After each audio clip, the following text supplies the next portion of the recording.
أين الحياة؟ الزراعة أساس الحضارات. أنا أثقف نفسي وأثقف عيالي وأثقف مجتمعي أنهم يعرفون يزرعون للاكتفاء الذاتي، هذا في الدرجة الأولى، مش قصد التجارة. هذا مش خسارة، بالعكس هذا ربح، أني أنا الوحيد اللي أنتج، وأنا الوحيد الناس تذكرني أن هذا صاحب الأناناس. المشروع اللي نحن مسوينه في 4 بيوت جرين هاوس حوالي تقريبا 4000 شتلة أناناس. نسبة الحلاوة والنضوج كان شيء غير متوقع. شجعت جدا لمشاركتي في أسبوع مستقبل المناخ، حتى أبين تجربتي حقيقة البسيطة المتواضعة للناس اللي عايشين على أرض الوطن هذا، أن ترى الزراعة والحفاظ على البيئة والاكتفاء الذاتي هذه أشياء مو صعبة. احنا ينمو إلى ذهننا لما نسمع كلمة متحف، يعني أشياء قديمة، أشياء تراثية من المجتمع، من البيئة، من الحضارة موجودة، والناس تجي تشوف ثقافة الحضارات. لكن متحف المستقبل تجمع المزارعين والناس المتخصصين في المناخ والبيئة، هذا حقيقة شيء رائع، يعني مستقبل باهر لدولة الإمارات، ونتمنى لها يعني المزيد من التقدم.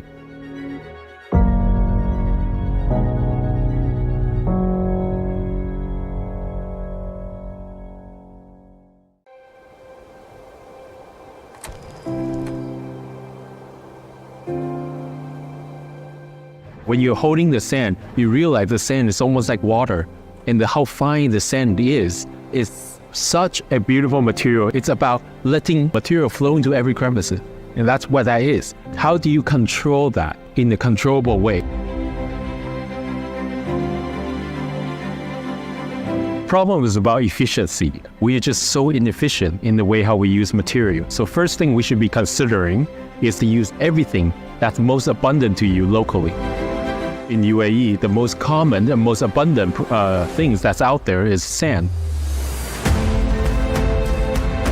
I was just at the museum. I even saw a wall that's made from sand with 3D printing. These are kind of new technology way of using local material very efficiently. So in the future, I think, especially in this region, all future buildings should be made from 99% sand. And this is the most available material here. Initiative like Climate Future Week is to get together designers, architects, artists, and technologists to think how they can create new products or new design and new solutions to potentially reduce carbon footprint with the most abundant trash or sand or seawater that's out there.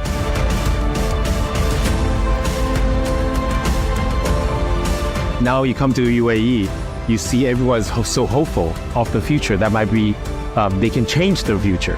We want to be part of too, because this is this positive spirit of what the future could hold.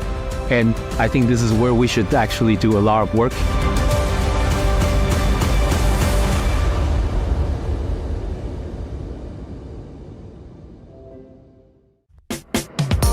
My name is Peter An, the founder of Table Restaurant, one of the 3 Michelin Green Star restaurants in Dubai, and my passion for green gastronomy was the main reason I moved to Dubai.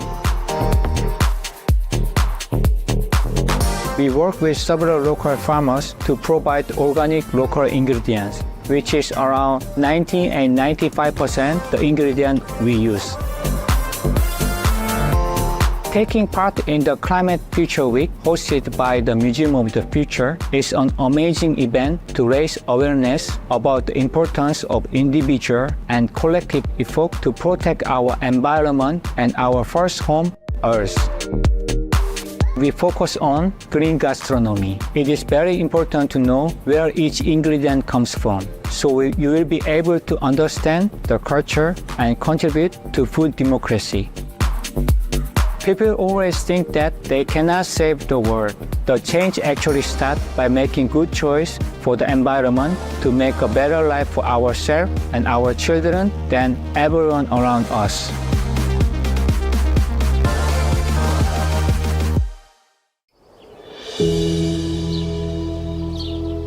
If I have a bad day and I go to the lab, I know that it will make me feel much better. Being in the lab, doing my own experiments, gives me joy. I really love working on something that has a potential to make change. I'm Aisha Al-Khouri, an Emirati scientist and engineer. When I was in high school, the class that I was looking forward to attend was chemistry. I have really nice memories from the lab and from my teacher, Amna Zaabi, who really inspired all of us to be independent women who can make a difference. I decided to go and follow my passion, where I have developed catalysts for CO2 methanation. A catalyst is basically a material that reduces the energy and the pressure required for the reaction to take place, like CO2 to methane. With a catalyst, you're basically utilizing less energy. It is absolutely difficult. It takes a lot of time and effort in the lab. But I really want to contribute to the change towards sustainability and a greener future. Climate Future Week at the Museum of the Future is a great event to bring us all together. I'm looking forward to sharing my experience with everyone and have a fruitful discussion.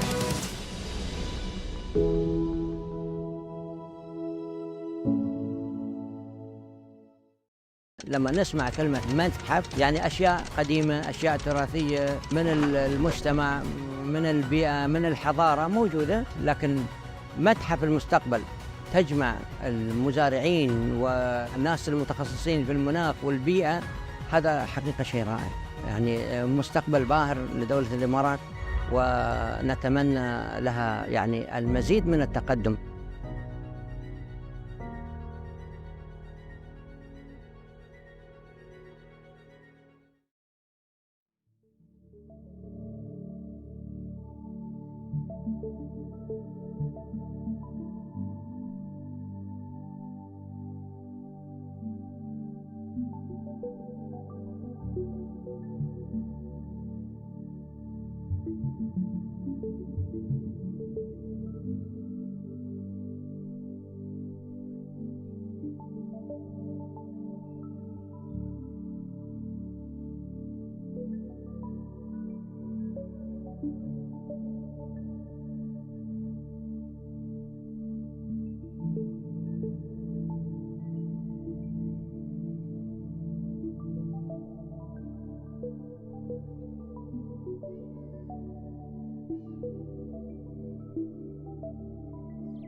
to the Museum of the Future.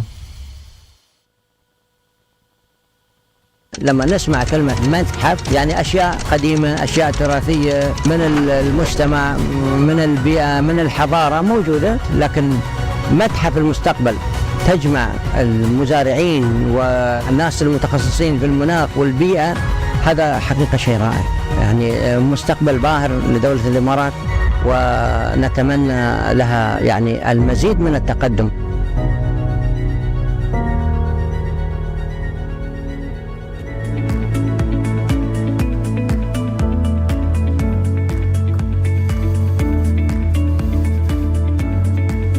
Good morning. Your Excellencies, esteemed guests, members of the media, ladies and gentlemen, thank you all for being here for day 2 of Climate Future Week. My name is Aysel Habib and I will be your MC today. And we're delighted to have you back with us as we continue to deep dive onto the pressing issues surrounding sustainability, climate resilience, and the future of our planet. The Museum of the Future is contributing to climate efforts during the UAE's Year of Sustainability, ahead of COP28, and helping reimagine the future of our planet. Now, as we enter day 2 of Climate Future Week, the Museum of the Future is proud to welcome more key leaders and pioneers to the stage. To launch today's event, I would like to introduce His Excellency Dr. Thani Al-Ziyudi, Minister of State for Foreign Trade, to the platform. Please welcome His Excellency.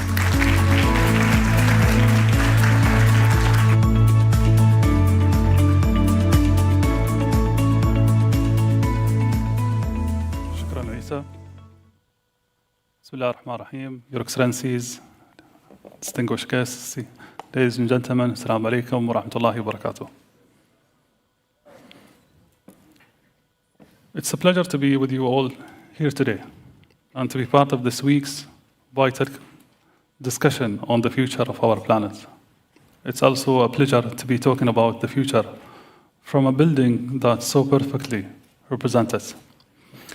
The Museum of Future has become an instant emblem of the UAE's forward-looking vision, something whose iconic form was only possible in the imagination of a designer until we transformed it into a reality.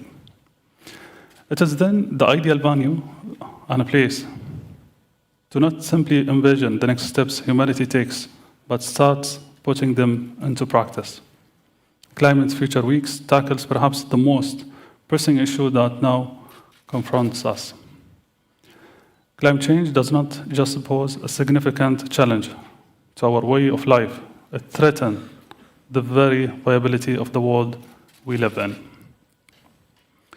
The math is straightforward. To ensure global temperature don't rise by more than 1.5 degrees by 2100, we need to reduce emission by 50% by 2030. This will require cumulative investments of more than $24 trillion into energy transition technologies over the next 27 years. But as we discovered only a few weeks ago, we are falling short of our targets. And according to the UN report released in September, emissions are still rising and there is a rapidly narrowing window for us all to act. 2025 must be a peak year for carbon dioxide production. And this means that COP28, which is being hosted in Dubai in just 2 months' time, may well be the most important summit on our environmental future ever held. It's imperative that every nation, every institution, and every industry come together in a spirit of collaboration, creativity, and compromise to deliver the progress we all seek. This includes trade. In fact, global trade has one of the biggest contributions to make. And according to the International Transport Forum, international freight transport currently accounts for more than 7% of all global emissions. And between 2010 and 2050, the average hauling distance will grow by 12%. And road haulage is by far global trade's main source of emissions. It is why this year's COP under the presidency of COP will be the first to feature a day dedicated to trade. Alongside stakeholders such as UNCTAD, the International Chamber of Commerce, the World Economic Forum, and Abu Dhabi Department of Economic Development, and the WTO. We're putting together an agenda that will showcase the opportunities for trade projects, innovations that advance our net zero commitment. The goal is to kickstart the solution that can deliver a global trading system that is not just cleaner and greener, but smarter, faster, and more inclusive. From the deployments of green fuels to building frameworks to integrating advanced technologies across supply chains, this can be a starting point for a transformation of trade. Excellencies, ladies and gentlemen, this transformation is long overdue, but we are beginning to see its first signs. In container shippings, Maersk is set to introduce ships powered by green methanols by 2024. And now we have an order book for an excess of 100 methanol-enabled vessels. CGM Group, a world leader in shipping and logistics, is piloting a hydrogen-powered ships using hydrogen drawn from water they sail in.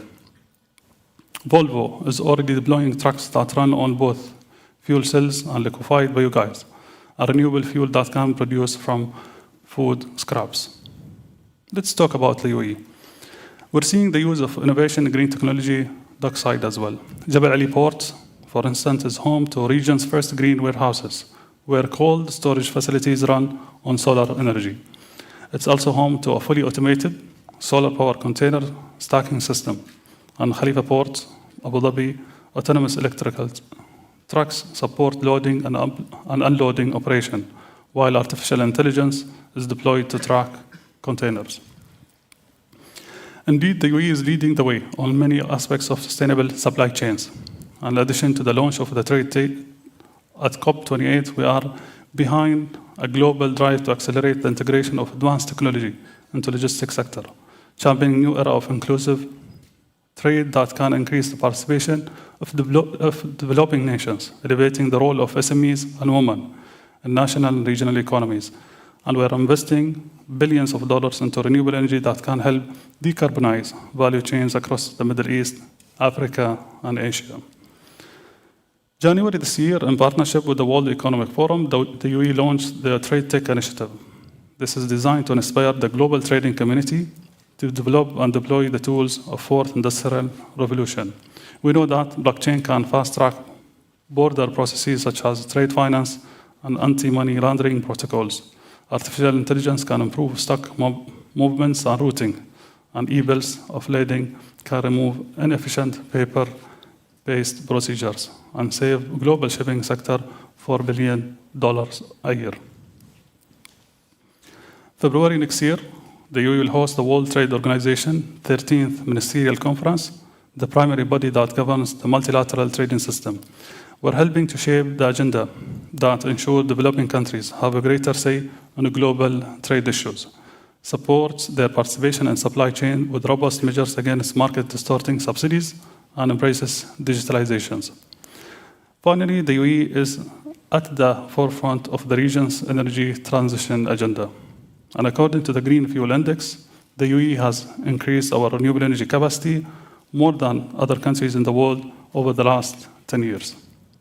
Thanks to Masdar, DEWA, our renewable energy pioneers, we are now producing the cheapest commercial scale solar power on the planet in Sheikh Mohammed bin Rashid Al Maktoum Solar Park, now the world's largest single solar facility. In 2009, we commissioned the Middle East's first peaceful nuclear program, and today, Baraka nuclear plant in Abu Dhabi is saving 5 million tons of CO2 every year. This is reducing the carbon footprint of our manufacturing base, and by extension, our exports. We are also supporting green energy projects across Africa and Asia. We have already invested more than $50 billion across 70 countries on renewable energy projects and continue to partner with countries around the world to increase capacity wherever it is needed. In 2022, the UAE and United States signed a partnership for accelerating clean energy, which will invest $100 billion to deploy 100 gigawatt of clean energy by 2035. This follows other huge international partnerships, including pioneering projects between UAE, Israel, Jordan, to trade solar power electricity for drinking water, and the developments of Indonesia's first floating solar plant, and $30 billion investment pledged to boost renewable energy projects in Turkey. Excellencies, ladies and gentlemen, trade remains the lifeblood of a global economy, a driver of productivity, socio-economic developments, and inclusive, equitable growth. Trade creates jobs, raising life standards, enhances knowledge, and promotes innovation. But we must now ensure it continues to offer all these benefits while limiting its impact on the environment. And we cannot look to others and deliver the solution. We must act with both conviction and urgency to ensure our supply chains are sustainable, equitable, and environmentally responsible. I'm really proud that the UAE is already playing a prominent role in each, and I'm sure each one of you will play his or her own role. Thank you so much, and all the best in the remaining of the summit. Thank you.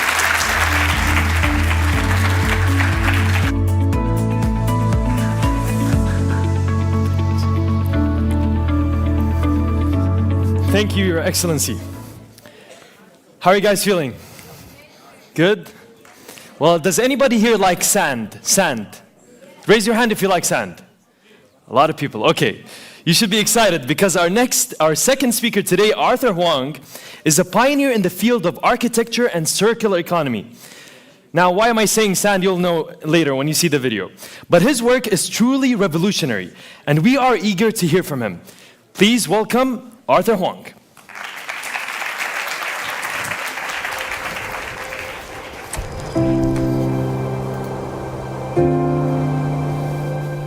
When you're holding the sand, you realize the sand is almost like water. And how fine the sand is such a beautiful material. It's about letting material flow into every crevice. And that's what that is. How do you control that in a controllable way? problem is about efficiency. We are just so inefficient in the way how we use material. So first thing we should be considering is to use everything that's most abundant to you locally.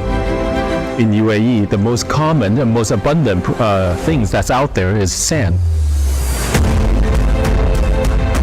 I was just at the museum. I even saw a wall that's made from sand with 3D printing. These are kind of new technology way of using local material very efficiently. So in the future, I think, especially in this region, all future buildings should be made from 99% sand.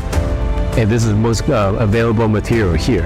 Initiative like Climate Future Week is to get together designers, architects, artists, and technologists to think how they can create new products or new design and new solutions to potentially reduce carbon footprint with the most abundant trash or sand or seawater that's out there.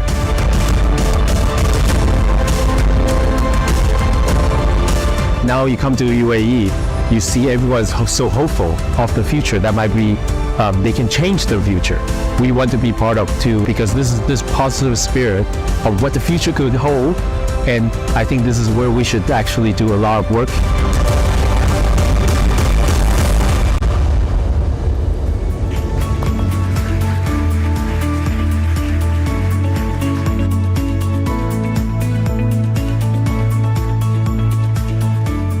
Speaking of positive spirit, I want to show you, this is what I'm wearing now. It's actually also all trash. We work with Nike and many famous brands around the world, basically to turn recycled plastic bottle and all kinds of single-use waste into building products, and the product I'm wearing right now. But this is not a sales pitch. I just want to go into some why I started this and then how we can inspire our future engineers here or anyone who is interested in making this real, a reality. So we've been around for 20 years. Today is actually my birthday. Thank you. And I'm 45.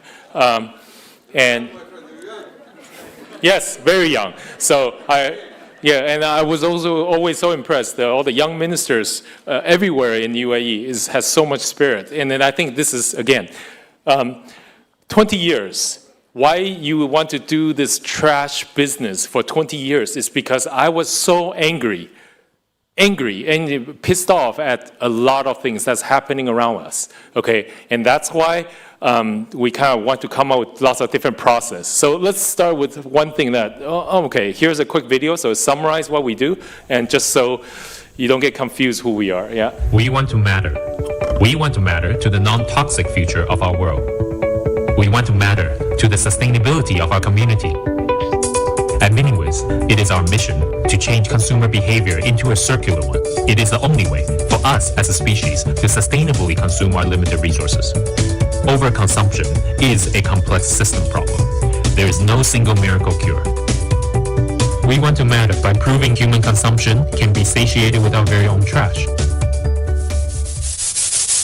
We have dedicated ourselves to turning decades of environmental pollution into solutions that will enable us to live sustainably. We want to matter, so we turn ourselves into magicians of trash, inventing new ways of transforming our everyday trash into high-performance works of art.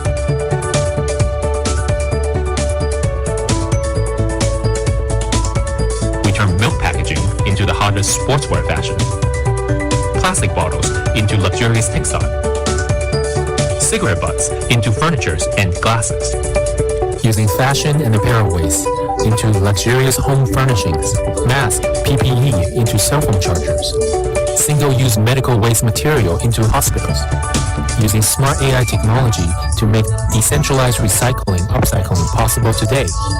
We head to Taiwan for this report, a company designing solutions to overcome a mounting problem of a mountain of trash. From furniture to hospital wards, all built from waste, one CEO is on a mission to revolutionize recycling. His team has used waste to develop over 1,200 different materials for use in construction, a company turning different kinds of waste, like plastic bottles, into materials for buildings and products across the world. We want to matter, but unfortunately we are out of time. Please join us in upcycling today's local pollution into circular ESG building solutions of the future. So, anyone must be very confused. At least I am. Is this recyclable?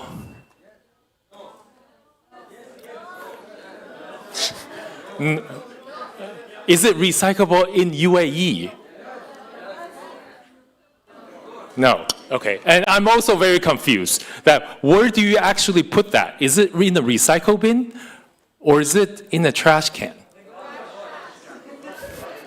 First of all, it's contaminated with coffee. If you did not wash it, it actually should be in trash can, actually. And there's 3 materials on here. There's paper, there's actually PE film or PE spray that's laminated inside, and there's PP on top. Okay, all this is mixed together. And right now, there's not a real dedicated recycling stream for that. Welcome, these days, internet days, you can check whatever I say, whether it's correct or not. But I just talked to Bia and all these different recycling companies. I don't think they recycle that at the moment. So all that recycle bin for coffee cups, etc., it's greenwashing, right?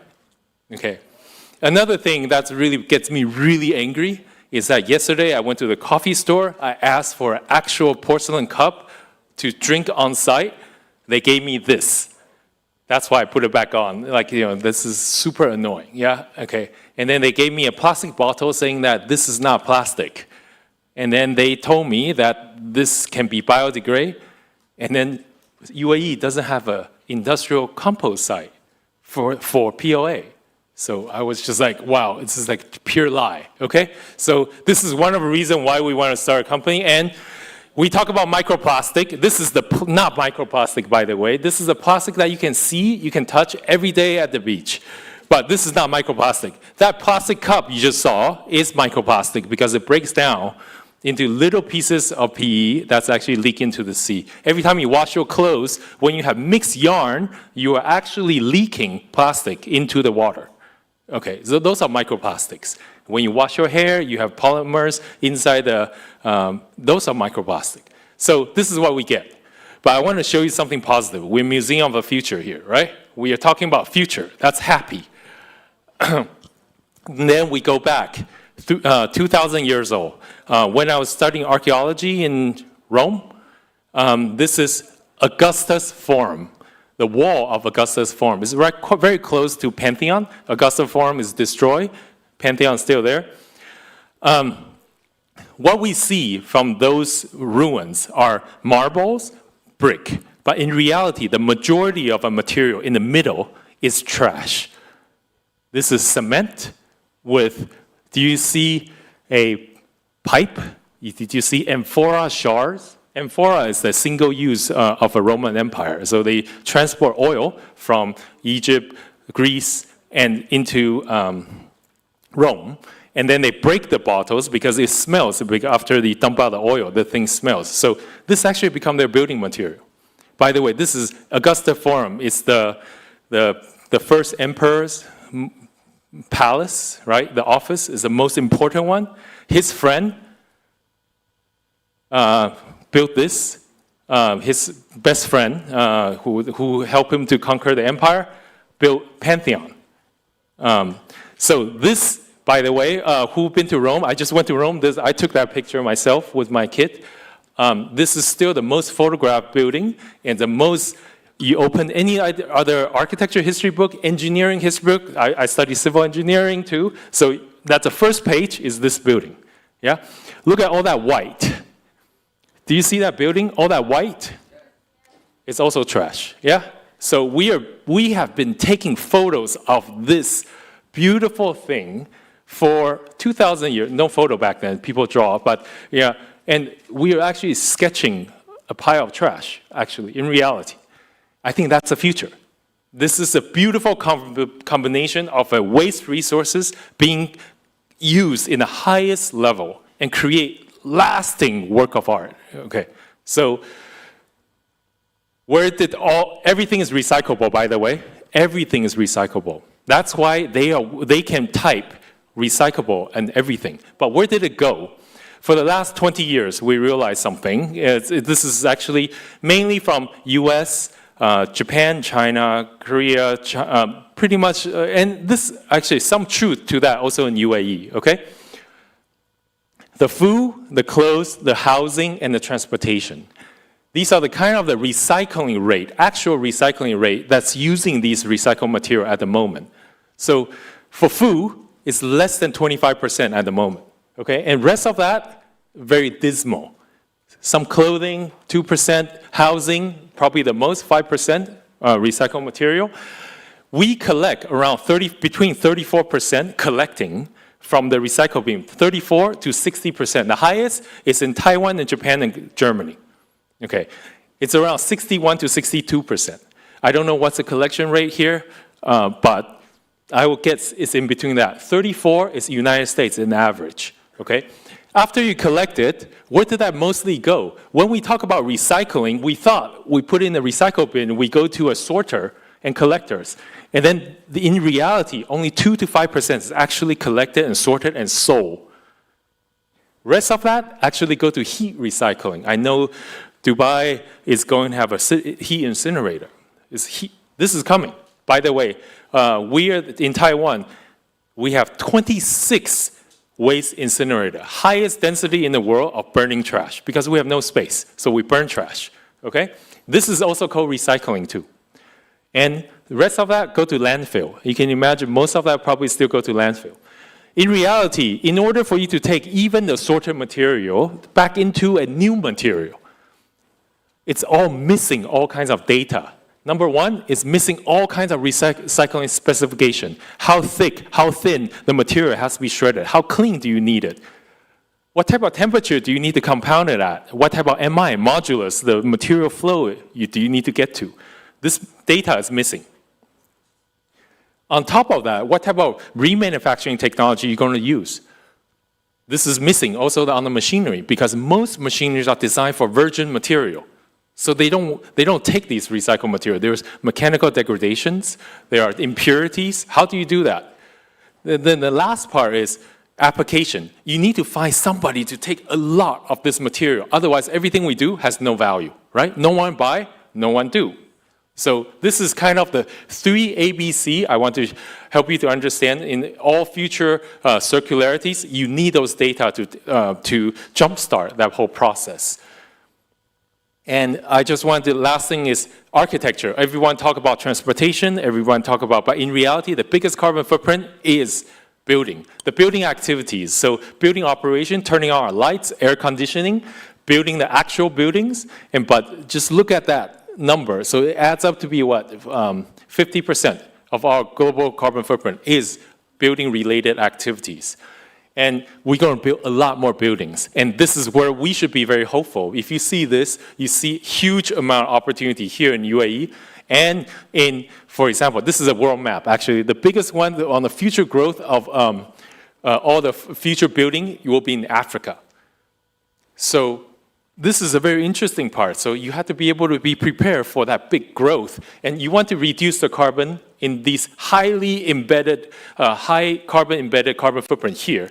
You want to take the carbon that you already spent, and of course, you want to use as much local material as possible. For example, what's free to you? Sand, seawater, and trash, right? I mean, they still cost money. Sand is a very expensive commodity, actually.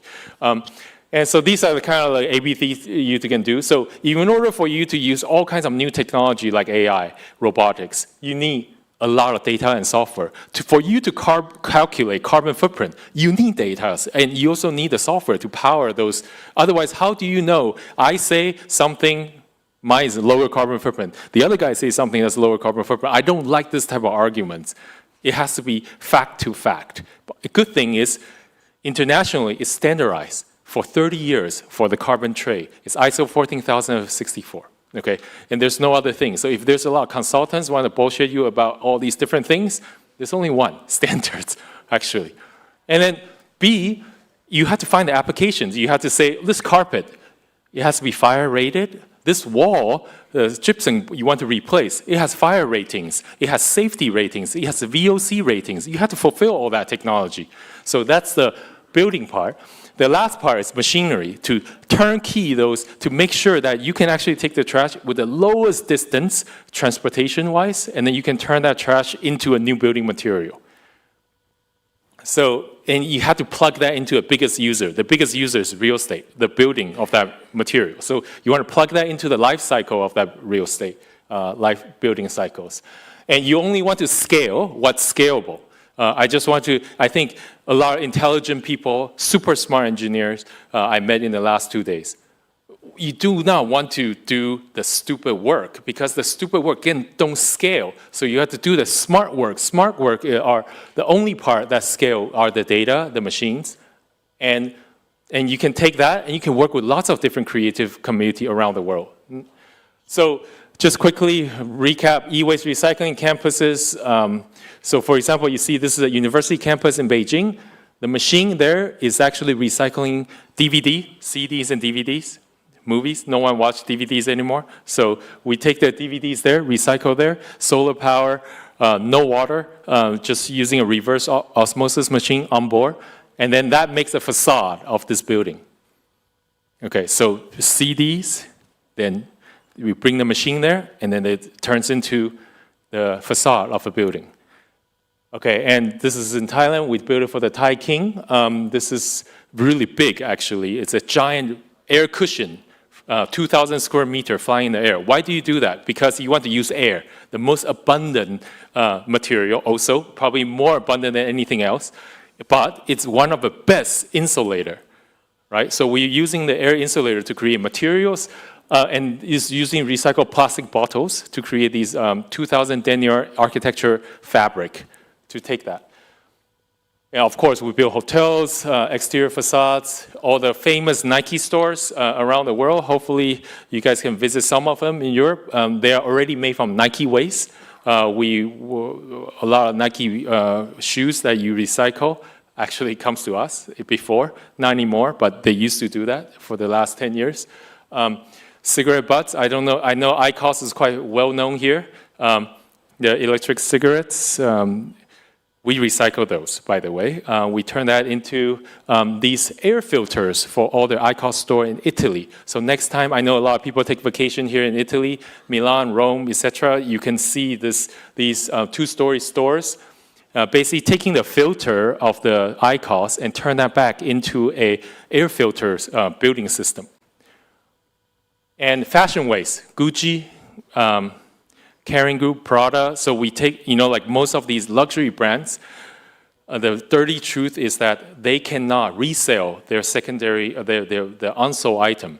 So they actually have to burn them in Singapore, just so you know. Okay, so it's secure, so no one can steal them, right? Okay, the next thing is, or you have to shred them completely, so the material no longer identify with their material. So we take those material, we build a machine to be able to turn that using a very classic technique, which is non-woven, which is like wool, and like everybody know wool. So we have a very kind of high-tech version of a wool machine, and then to turn all that into upholsteries. So the last thing, then it will go on to the next part of the talk, which is the highest end of applications. At the end, what any architects or engineers or anyone who wants to change the world is to probably save lives. I always want to be a doctor, but I guess I wasn't smart enough to pass the exam. But trying to save lives, so can trash or can these abundance of materials we use to be able to build the highest grade of medical system.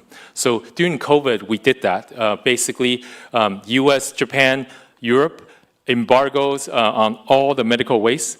So in Taiwan, all of a sudden, government asked us to kind of come up with your own manufacturing system to be able to build WHO standard COVID hospital. So we built a series of ICU surgery rooms. Right now, we're building 176 of them, so it gets bigger and bigger. I mean, this is a very interesting development. I just want to show you all these pretty things are products, but the spaces are products, but you need to kind of make sure it's real. So we need to deploy those machines. So we have different sizes of machine. We build a lot of recycling plant, but you have to make this real for people, for education initially. And then the next stage is to get to this pilot scale. And the next stage is get to large scale. So it always has a process. So we work with NEOM on this is the second set we're doing with them. So we're taking their local trash, the construction team, and we directly turn it into a product. And that's what that bag of trash is. It's inside, it's actually all the different household items we produce with the local trash in NEOM. And in Singapore, we also have, now it's in Sentosa Island, so there's a public area so where kids, university students can link up with the lab. We are actually building one in Boston right now. It will be with Harvard and MIT. And so this is the one in Taipei. We use this as a kind of our base, home base, to communicate with lots of government officials and students. So this is a smaller size in Thailand. And so this is a smaller size. This is 20 square meters. And you're able to fold it, and it's linked with the AI camera in the front. It's also linked with the robotic in the system in the back. So, and you, almost like a 3D printer actually, in the front, the back end, you just had to put in a mold. So anybody design a mold, you CNC, and you just put it in, you can directly press using pressure. All this process has to be no VOC, means no air pollution, no water pollution. And the funniest thing is, what are we, just think about it, all that is using what? Just pressure, lots of pressure. And that's how Earth formed most of a material anyways, pressure. Okay, so no chemical catalyst. And this is the second size. We have a couple of these. These are kind of the bigger one for the villages. And this is the one we have in Taipei. And we're also building that in UAE, I hope. And of course, this will hit a lot of sustainability goals, save lots of carbon footprints. Last part is, who said this is lower carbon footprint? You have to go to ISO 14064. And then you have to have the data, like Gabi data. You have to have the software to be able to connect. BIM system, I don't know if you're building integrated system. So everything is, we've designed all the buildings, we work with famous architect like a car. So everything is in components. Every component has weight. Every weight has its carbon footprint. So you can have a live totality of what you built live compared to others, compared to previous generations. I think this is very important for us to move forward as a group of humans, yeah? Yeah, you cannot say, my stuff is prettier, but you have to also say, my stuff is greener because there's a real reason behind how much energy you use, how much material you save. So just so you know that when you combine them, they become Nike headquarters in Tokyo, in New York. When you combine them, it becomes schools, university, smart classrooms. Okay, and you can do carbon footprint analysis live. How much carbon did you save for that tiny classroom, okay? And you can build restaurants, like salad stores. How much carbon did you save? You can build real estate companies' headquarters with that. By the way, all this is all the different materials, from cement bags to PE wrap on the construction sites to waste concrete. And right away, what's the carbon emission that is? So this is the latest one that we built in Hong Kong with Stoneheader, with famous architect for Nanfeng Group, one of the biggest real estate developer in Hong Kong. This is the biggest shopping mall right now in Hong Kong, and all of that are actually made from fashion waste. And then the AI camera, surprisingly, is to control the color. This is the funniest, because we have a couple digital blower. So you're loading the fiber in different color, and then you're using the AI camera to control the, so imagine this whole generation of AI and all that stuff. I know it's kind of boring for a lot of you, and it seems very scary, but to us, we are trying to use it in the most, I would say, environmental friendly way, and how that help us to do this. We do not, when we don't have AI camera, when we don't have the software, we cannot do this. We cannot control all the color to be quite similar, right? You cannot physically using your eyes to do that. And that's what we use the technology for. Of course, the carbon footprint. So last thing is we're building hospitals. I don't want to show we're in Mozambique, Clinton Foundations and UN habitats. So this is where I think the most interesting part of our work can be. So we went there to research the recycling system locally. And what we found is that Mozambique has a complete ecosystem. It combined 4 or 5 different companies into one company. I'm very surprised, and I'm also super happy, okay? So you can see a lot of cultures or a lot of places actually leapfrog over Europe. In this case, this will be 4 or 5 different factories in Europe, okay? In Taiwan too, okay? There, within one compound, they do everything. From buying the material they collected from the trash dump, all the way to separations, cleaning, shredding. Okay, we also have medical waste that we're working with them. And then go all the way to compounding, and then we are also adding extra machinery for them to make final products. So this is A to C, right? You can see that, the A part, the data part, and then you can build this. This is based on their WHO requirements for medical grade surgery room, ICUs, negative pressure and positive pressure, all with local trash. So only thing that is not from Mozambique is the steel from South Africa. Okay, so yes. So this is it. So this is what that is.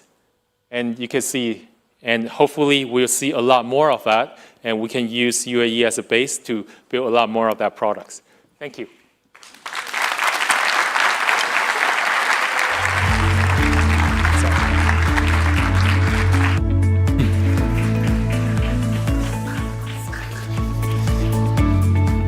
Thank you, Arthur.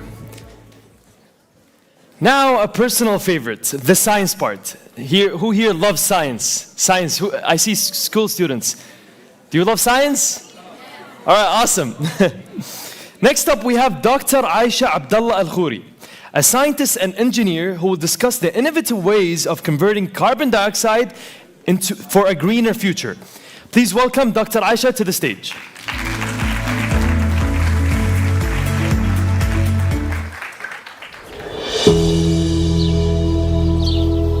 If I have a bad day and I go to the lab, I know that it will make me feel much better. Being in the lab, doing my own experiments, gives me joy. I really love working on something that has a potential to make change.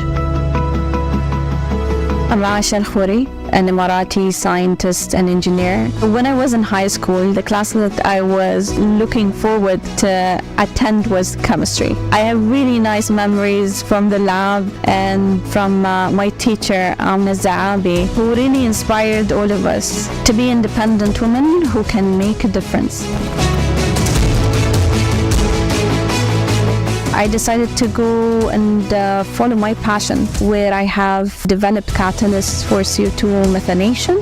A catalyst is basically a material that reduces the energy and the pressure required for the reaction to take place. Like CO2 to methane, with a catalyst you're basically utilizing less energy. It is absolutely difficult. It takes a lot of time and effort in the lab. But I really want to contribute to the change towards sustainability and a greener future. Climate Future Week at the Museum of the Future is a great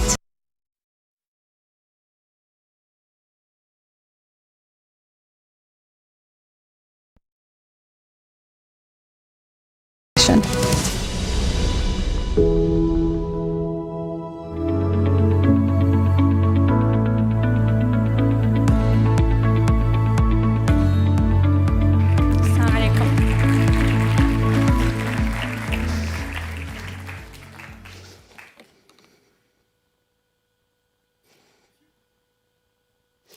Your Excellencies, distinguished guests, ladies and gentlemen, dear students, Assalamu alaikum. I'm Aisha Al-Khouri, material scientist and engineer. I would like first to start with thanking the Museum of the Future for bringing us today at the Climate Future Week to discuss the current technologies and practices for a sustainable future. I'd like also to thank Fikr Institute and Dubai Bilhol for extending this invitation. Before we talk about the technical part of today's presentation, allow me to give you a brief introduction about myself and what I do. So I joined Khalifa University in 2010 as a bachelor in mechanical engineering. And in 2015, I have met my PhD advisor now, who's somewhere here in the audience. She gave me a flavor into catalysis and the world of research, and she inspired me to pursue my studies in master's in mechanical engineering with a focus on catalysis for CO oxidation. In the summer of 2017, I got the chance to visit ETH Zurich at Switzerland to work on designing catalysts using flame. And that was the turning point for me. I decided to follow my dream and my passion for research, and especially in catalysis. Here, I decided to join Khalifa University as a PhD student in material science and engineering, and I just graduated this May. Thank you. So right now, I work as a research engineer in one of the corporates, focusing on decarbonization technologies. So in today's talk, we'll be going through the current climate change challenges and the research innovation involved for mitigating them.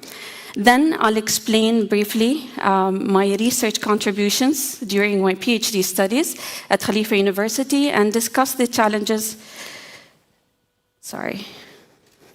Okay, I was not using this. Okay, so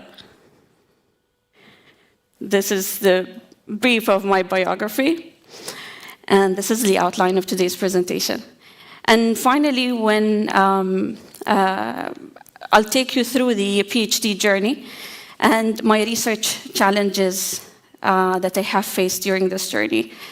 Finally, we'll be discussing what we can collectively do in order to bridge the gap between research and industry. So did you know, as of this moment, humanity releases over 40 billion tons of carbon dioxide into the atmosphere each year? That's a staggering amount, right? And it is driving the climate change at an unprecedented pace. The challenges that we face today is monumental. Every time you open the news, you hear about extreme weather change, the rising sea level, earthquakes, and hurricanes. All of this is because the climate change is shifting at a very alarming pace. But what if I told you that there is hope? What if I told you that we have the technology and the capability to not only capture these greenhouse gases, but turn them into something that is powerful and environmentally friendly and can restore the environment? Before we do so, or we delve into the technical part, we need to understand what is really climate change. Climate change is basically it refers to the long-term shifts in the temperature and the weather. It can be caused naturally by the sun's activity or the large volcanic eruptions that we hear about from time to time. And unfortunately, it can be induced by human activities, and we see that. Burning for energy using fossil fuels, oil, gas, and coal causes climate change. The greenhouse impacting our climate are plenty, but let's focus on the elephant in the room, which is carbon dioxide, followed by methane and nitrous oxide and some other industrial gases such as fluorinated carbons. The current concentration of the CO2 in the atmosphere has reached a record high of approximately 420 parts per million. The UAE Energy Strategy of 2050 targets an energy mix that combines renewable, nuclear, clean energy sources to meet the UAE's economic requirements and environmental goals. And according to a report that has been published recently by the Environment Agency at Abu Dhabi, the greenhouse gas emissions are largely driven by economic and population growth, and the increasing demand, of course, for water and energy.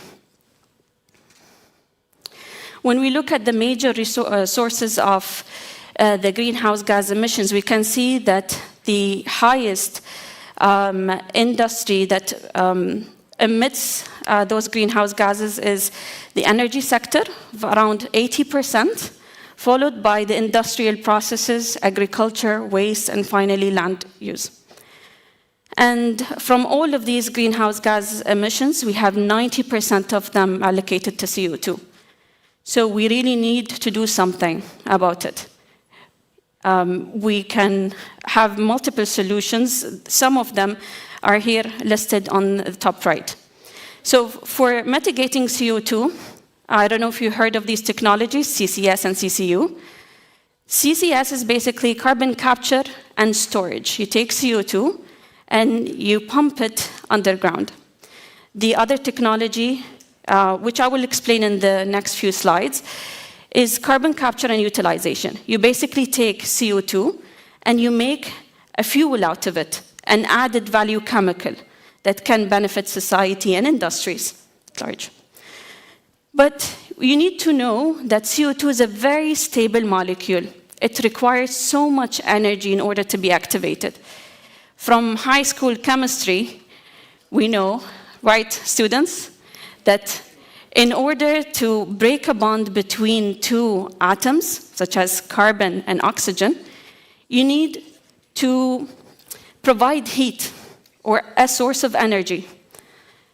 And in our case, in order to activate the CO2, we bend it, stretch the bonds, loosen those bonds to make them weaker, to promote the conversion to other products. For the very first CO2 mitigation technology is the capture and storage.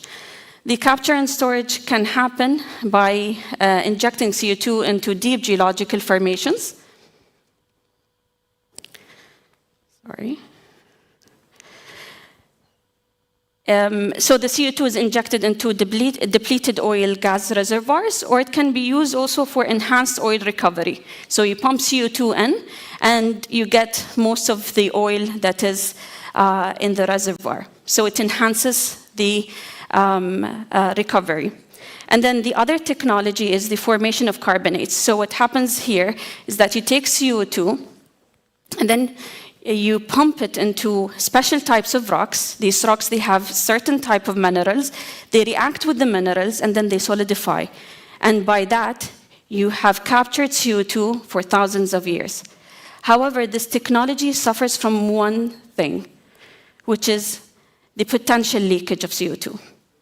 Right, it can happen in thousands of years from now, but it's there, and it can happen. So the other technology that is dear to my heart and I'm working on right now is basically the CO2 conversion and utilization. So what we do here is that we take CO2 and then we add or we react it with green hydrogen preferably in order to form those chemicals. The CO2 reduction can be converted by chemical processes, or also known as catalysis, utilizing solar energy as in photocatalysis and thermal energy in thermal catalysis. But you might ask me, Aisha, what do you mean by catalyst? What is a catalyst? So according to the Oxford Languages, it is a substance that increases the rate of a chemical reaction without itself being consumed or permanently changed. And I have asked ChatGPT. We all use ChatGPT, right? It's actually a very powerful tool. And for such a terminology, you can use ChatGPT to give you very nice definitions. And it reads, It facilitates a chemical reaction by lowering the energy barrier that must be overcome for the reaction to occur, allowing the reactions to proceed more efficiently at both lower temperature and pressure. And this is exactly depicted in this image below, where you see we have two reactants, A and B, and in order to go forward towards the product C and D, without the use of a catalyst, you require this much of energy.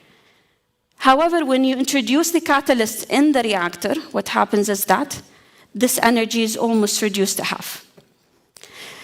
So when you put the catalyst in the reactor, you're basically providing an alternative pathway for the reaction to occur by lowering the energy required, hence pressure and temperature. And inevitably, when you reduce the energy, you're reducing the costs associated with it.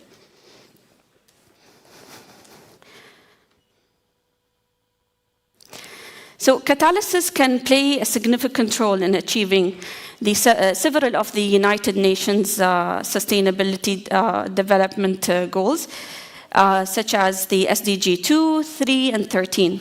Here are some ways in which those catalysts are used to contribute to these goals. Starting off with the Haber process.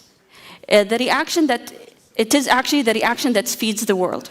Yes, because what happens is that you use a catalyst, which is an iron-based catalyst, to facilitate the formation of the ammonia. The ammonia makes about 80% of all fertilizers that we are using nowadays to increase crops. The other process is basically the contact process, where vanadium pentoxide is used to manufacture sulfuric acid. That is very important in the production of detergents that we use to wash our clothes. And finally, another very important catalysis use.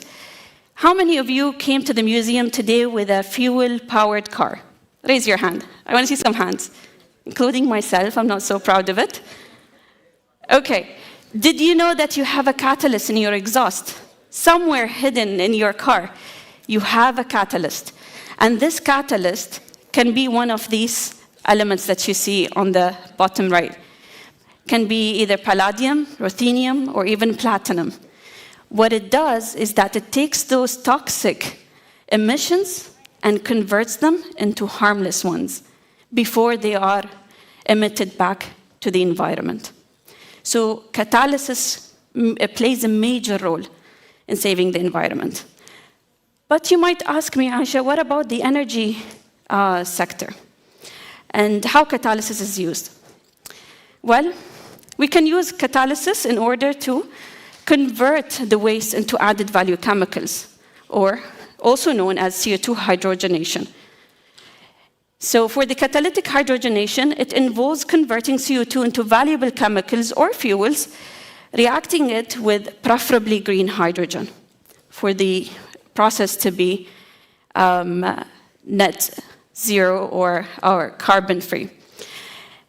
And it forms the following products, such as jet fuel, which is very important for aviation industry, diesel, gasoline, methane, and other chemicals that they are very important in the chemical industry and food industry. Let's go through my PhD journey at Khalifa. I had 3 things that I had to answer and work on. The very first thing was, how can I design a catalyst that is of great efficiency and performance? So we worked on the preparation and the characterization in our labs. And then the second thing that I had to focus on was the surface chemistry exploration. You need to know that catalysis is basically a phenomenon that happens on the surface. We're very interested in the surface and what happens on a microscopic level. So we use so many characterization techniques to see and to be our eyes on the surface, what really happens, which species are there, and how does that help us to get the end product, which is methane in this case. And then something very important in catalysis in general is the kinetics and mechanistics. The kinetics and mechanistics understanding is crucial in catalysis. It basically gives you an idea about how fast is the reaction taking place and which steps are involved before you get the end product. Don't be intimidated by the reactions that you see on this slide, but I want you to focus on the one in the blue box, which is known as the Sabatier reaction. The Sabatier reaction is basically a CO2 methanation reaction, which was discovered first by Paul Sabatier, who won the Nobel Prize in chemistry for it. So you take CO2, you convert it with 4 molecules of hydrogen, and then in order to form methane, this methane goes back into the grid, and then it can feed into the industries and homes to power for cooling or for heating, or even we can use it in ovens, right?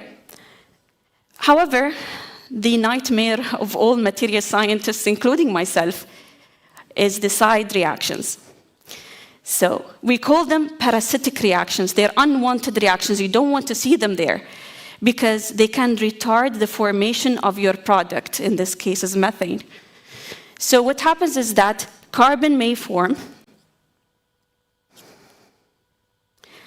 causing deactivation. So once the catalyst is deactivated, it is no longer usable, right? And this is something that we really need to avoid. So there are 4 contributions in my PhD journey. The very first one was, I was trying to understand the industrial catalysts and how can I improve them. That was in contribution 2. And the third contribution was, I looked around in nature and I was trying to find a material that is abundantly available, and especially in Fujairah where we have some certain minerals. So I looked into that and I used them and tuned them a bit to make a catalyst out of it. And it worked. The other contribution is related to the previous slide, which is prolonging the lifespan of the catalyst by slowing the aging process and the deactivation.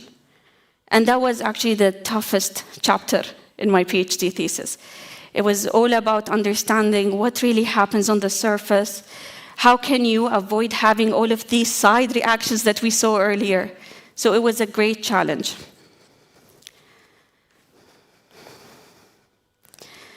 There's more than carbon to sustainability.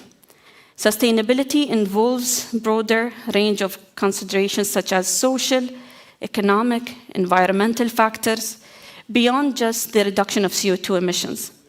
Moving from the lab to the market is vital for practical impacts, economic growth, and solving real-world challenges.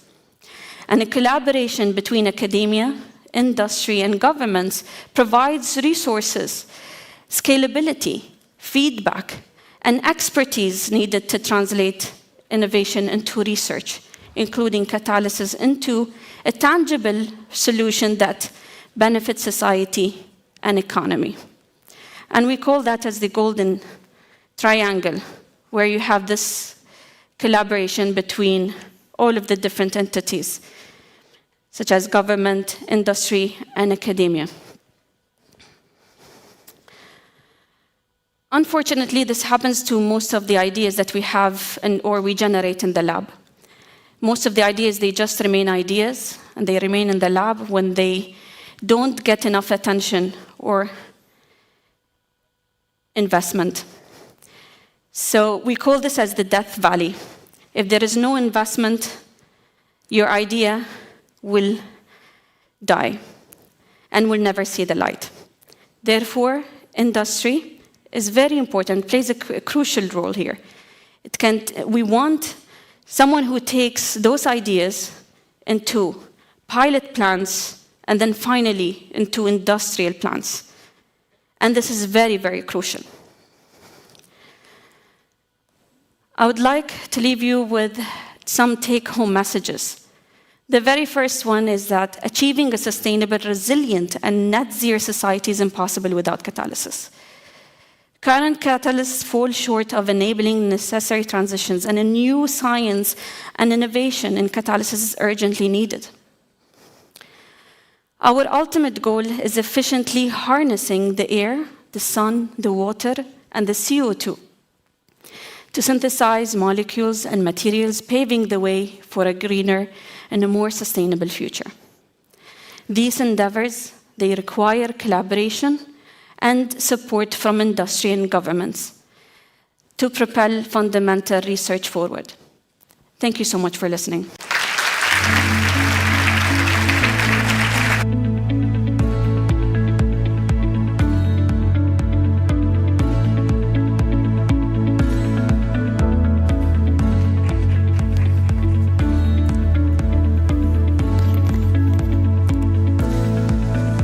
Wow, that was very inspirational.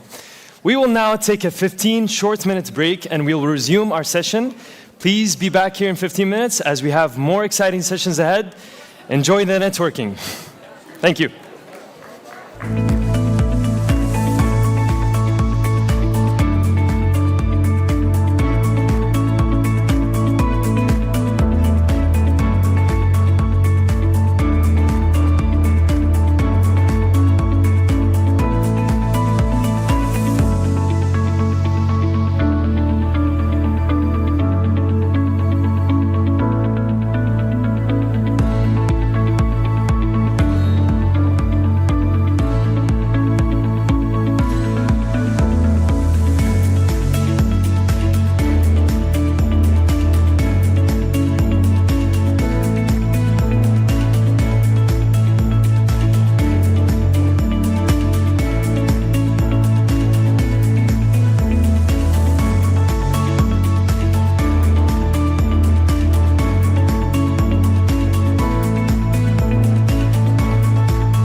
Ladies and gentlemen, Climate Future Week session will resume shortly, but just a kind reminder, for those who do not speak Arabic, there is translation headsets outside the auditorium, because there will be a session for Abdul Latif Al-Bannaz in Arabic, so please collect them outside the auditorium. Thank you.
Ladies and gentlemen, dear guests, we will be restarting Climate Future Week in a few minutes. Please do take your seats.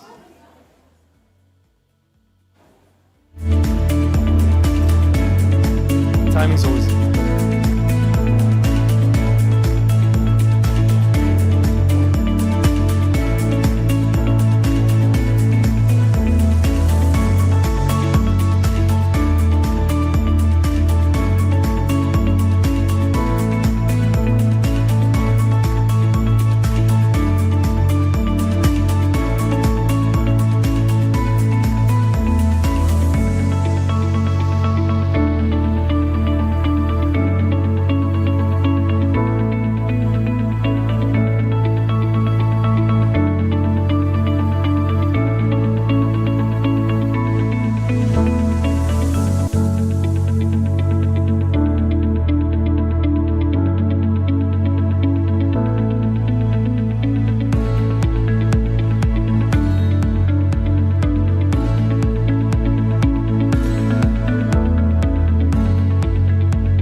Ladies and gentlemen, Climate Future Week will start very soon. Please take your seats.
Dear guests, please make your way to the auditorium. The doors will be closing in 5 minutes. Thank you.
الزراعة هي شرايين الحياة.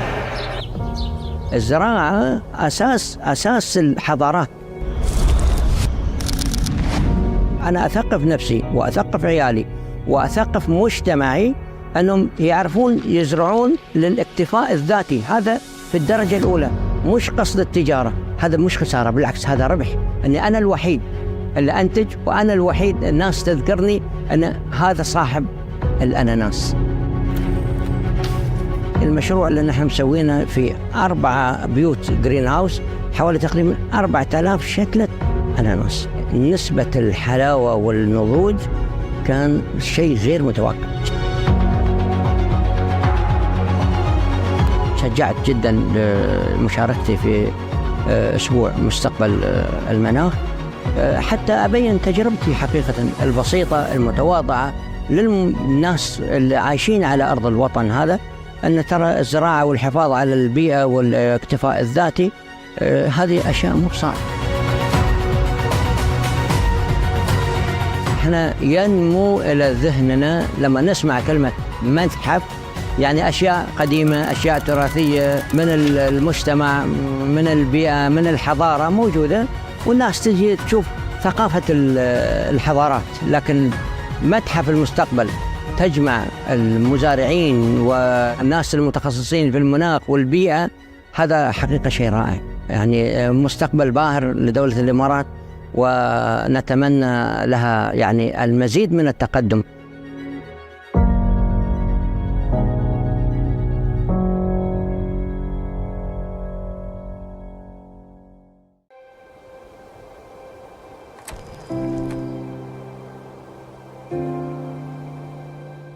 When you're holding the sand, you realize the sand is almost like water. and how fine the sand is such a beautiful material. It's about letting material flow into every crevice. And that's what that is. How do you control that in a controllable way? Problem is about efficiency. We are just so inefficient in the way how we use material. So first thing we should be considering is to use everything that's most abundant to you locally.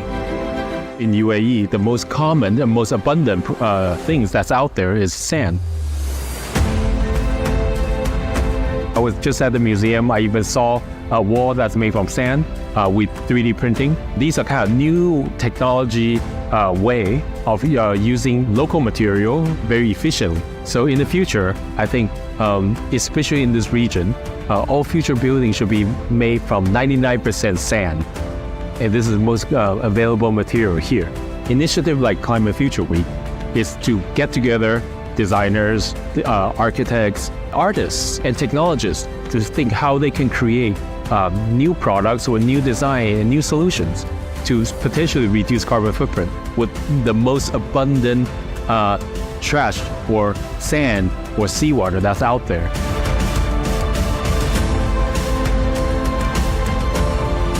Now you come to UAE, you see everyone's so hopeful of the future that might be, they can change the future. We want to be part of too, because this is this positive spirit of what the future could hold. And I think this is where we should actually do a lot of work.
Welcome back.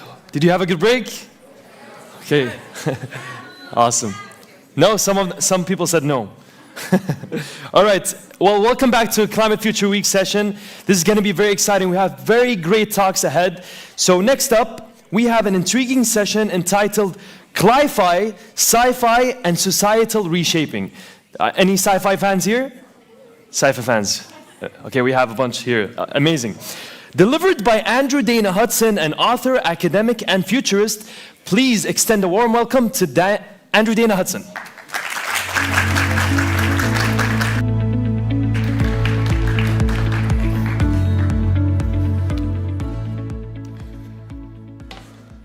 Thank you.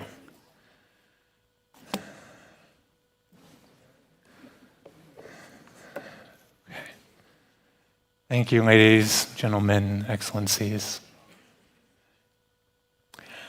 I am honored to be here at the Museum of the Future to talk about sci-fi, cli-fi, and societal reshaping. As I said, I'm Andrew Dana Hudson. I'm a writer, a sustainability researcher, and futurist. One of the first projects I worked on in this field was actually an immersive futuristic museum exhibit that wasn't entirely unlike the ones here at this museum. We curated installations that told a story about the sports and games that might emerge out of a future American climate migration. It involved a lot of duct tape and camping gear and roller skates, so perhaps this place is a a little more generous on the budget. I think we were going for more of a folksy regional history museum vibe anyway. Anyway, I am very honored to be here as a part of Climate Futures Week and to get to present alongside scientists and engineers and architects, policymakers, and other experts. I am none of these things. I am primarily a speculative fiction writer, a novelist. I make up stories for a living.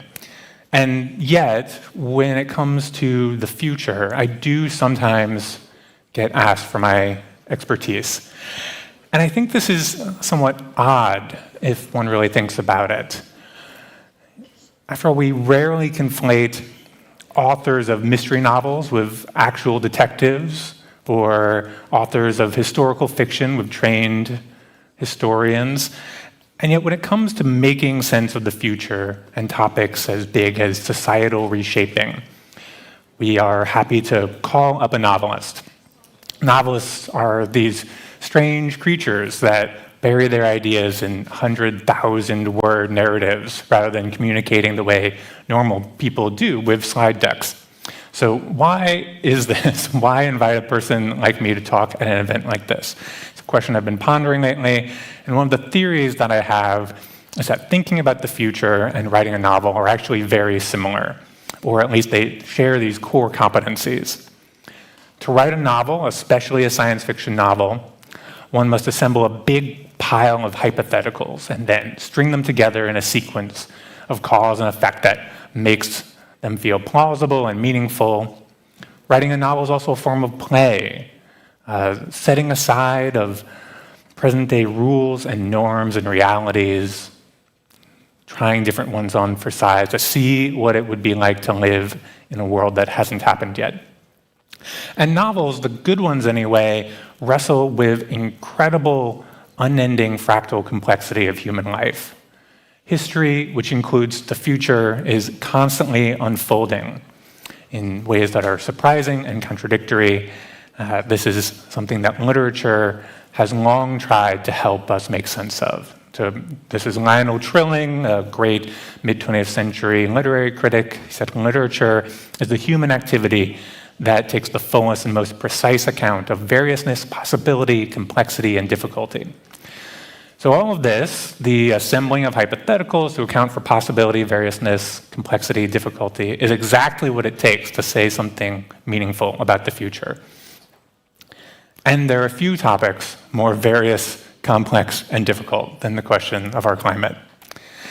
That is one of the subjects I've spent the most time writing about. It's one of the aspects of the future that I think both science fiction and futures thinking, strategic foresight have struggled to give us a vivid picture of, at least compared to the visions of space stations and robots that you can find here in this museum. In fact, it's been such a struggle that the Indian novelist Amitav Ghosh wrote a book titled The Great Derangement, fretting that literature was not, and perhaps could not, make sense of the climate crisis. Ghosh worried that the planetary scale was too big and the historical entrenchment too deep for it to be captured in a novel. He described a novel as a tool that has been honed over centuries to tell human stories about the size of a house. The people who share that house, the objects that fill its rooms and shelves, the interactions and tensions that play out in hallways and dinner tables, that's the scale we've gotten used to literary novels examining. It's a big shift then to instead tell the story of the flood that washes the house away, the storm that causes the flood, the energy in the atmosphere that made the storm more likely and more powerful, the greenhouse gases that trap that energy, the millions of machines that put those gases in the air, and the treaties and legislation that are trying to make it cheaper to turn those machines off. So The Great Derangement came out in 2016, which also happened to be the year that I seriously started writing fiction. And in the last 7 years, I and many other writers have been working to overcome the challenges that Ghosh outlined to create a new movement of speculative fiction, usually called climate fiction, or cli-fi. So what's cli-fi? How is it different from sci-fi? This has been a bit contested over the years. After all, climate change is a futuristic problem, though less so every day, as we are now experiencing. And aren't stories of the future the domain of science fiction? Similarly, isn't all science fiction kind of now climate fiction? Because, of course, climate change is going to be a part of our future one way or another. And doesn't good thinking about the future, which is obviously here all around us in this museum, weave together all sorts of trends like AI and genetic engineering and geopolitical shifts and so on? Why give climate change special treatment? Is cli-fi useful, or is it just a marketing term? Well, I think it probably is a little bit of a marketing term, but I'd argue that there's more to it than that. If cli-fi is fiction about climate change, does that make sci-fi, science fiction, fiction about science? I think largely yes, that's right.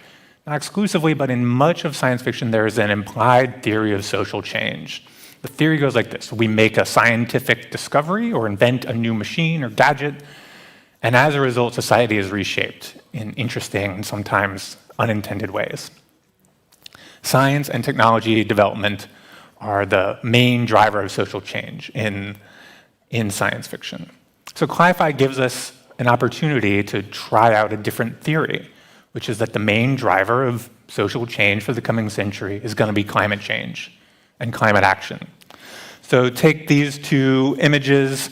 On the left here, we have a slightly blurry still from the movie Star Trek Beyond. And on the right, we have the cover art for Kim Stanley Robinson's novel, New York 2140. These both came out within about a year of each other. They've got a similar color palette. They're futuristic and urban. There's a lot of verticality, some unusual craft flying around, but one is sci-fi and one is cli-fi. So why? Well, because the one on the left happens when we invent warp drive and force fields and artificial gravity, and the one on the right happens when we get 15 meters of sea level rise and Manhattan is flooded up to 46th Street. So that's the cli-fi theory of social change as I see it, that mostly the forces that are going to determine where and how people live for the foreseeable future will not be the features of the next iPhone or chatbot, but sea level rise, perma-drought, mega fires, superstorms, extreme heat, crop failures, asthma rates, flood rot, mandatory evacuation orders, and ecosystem collapse, as well as green jobs, refugee resettlement, abundant renewable energy, sustainable urbanization, suburban retrofitting, lithium mining, desalination, solar radiation management, continent-wide electrical grids, and funding for rewilding, adaptation, and climate repair. That's what's coming. That's what cli-fi suggests is going to reshape the world. So how do we capture all of that variousness, complexity, and difficulty in a novel? I'll go back to this one. Folks have tried a few different things. There's the ecosystem novel that keeps the focus on nature, like Richard Powers' The Overstory. There's the fantasy allegory, like N.K. Jemison's Broken Earth trilogy. There's what's being called the speculative epic that braids together the past and the present and the future into one book, like Matt Bell's Appleseed. There's the geoengineering thriller, like Neil Stephenson's Termination Shock. There are many so nostalgic literary meditations on, like Charlotte McConaughey's Migrations. And then there's the sort of planetary kaleidoscope novel, like Stan Robinson's Ministry for the Future. So we're really in a renaissance of form as authors from all around the world try to find ways to help us make sense of the unprecedented planetary scale of the climate crisis. Often these stories get called dystopian, which I think is a shame. It's a shame because despite the fact that dystopian novels are often really powerful narratives of resistance and resilience and counterculture, calling a future dystopian often feels like the end of its story. It boils all of that variousness and complexity down into a one-word judgment. It diminishes the work people are doing to make their world better. It discounts the very real ways in which some things can get better as others get worse, and obscures the fact that in every future there are winners and losers who will disagree on just how dystopian their world is. And most importantly, many things that in fiction would get a story labeled dystopian are going to happen and are happening right now. But we don't have the luxury of putting the book down when it gets too dark. We have to keep on living and trying to do right by each other, our descendants, and the living world around us. So when we think about the climate, or as is too tempting sometimes not think about the climate, put it from our minds, it's vitally important that we not write the story off as finished.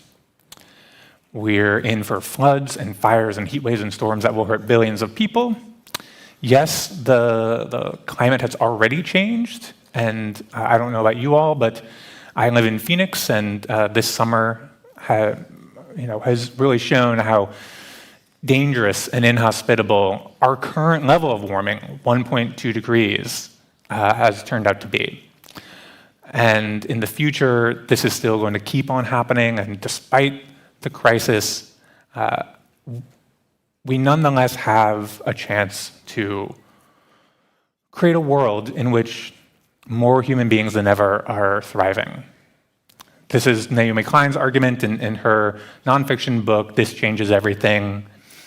Many of the things that we need to do to save the planet are also the things we need to do to reshape our society, to eliminate poverty and precariousness, to make people healthier and happier and more equal and more dignified.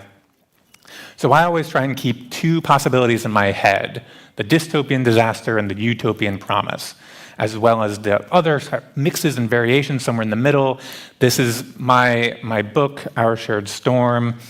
I explored 5 climate futures, each one inspired by the shared socioeconomic pathways that the IPCC uses in their big omnibus assessment reports.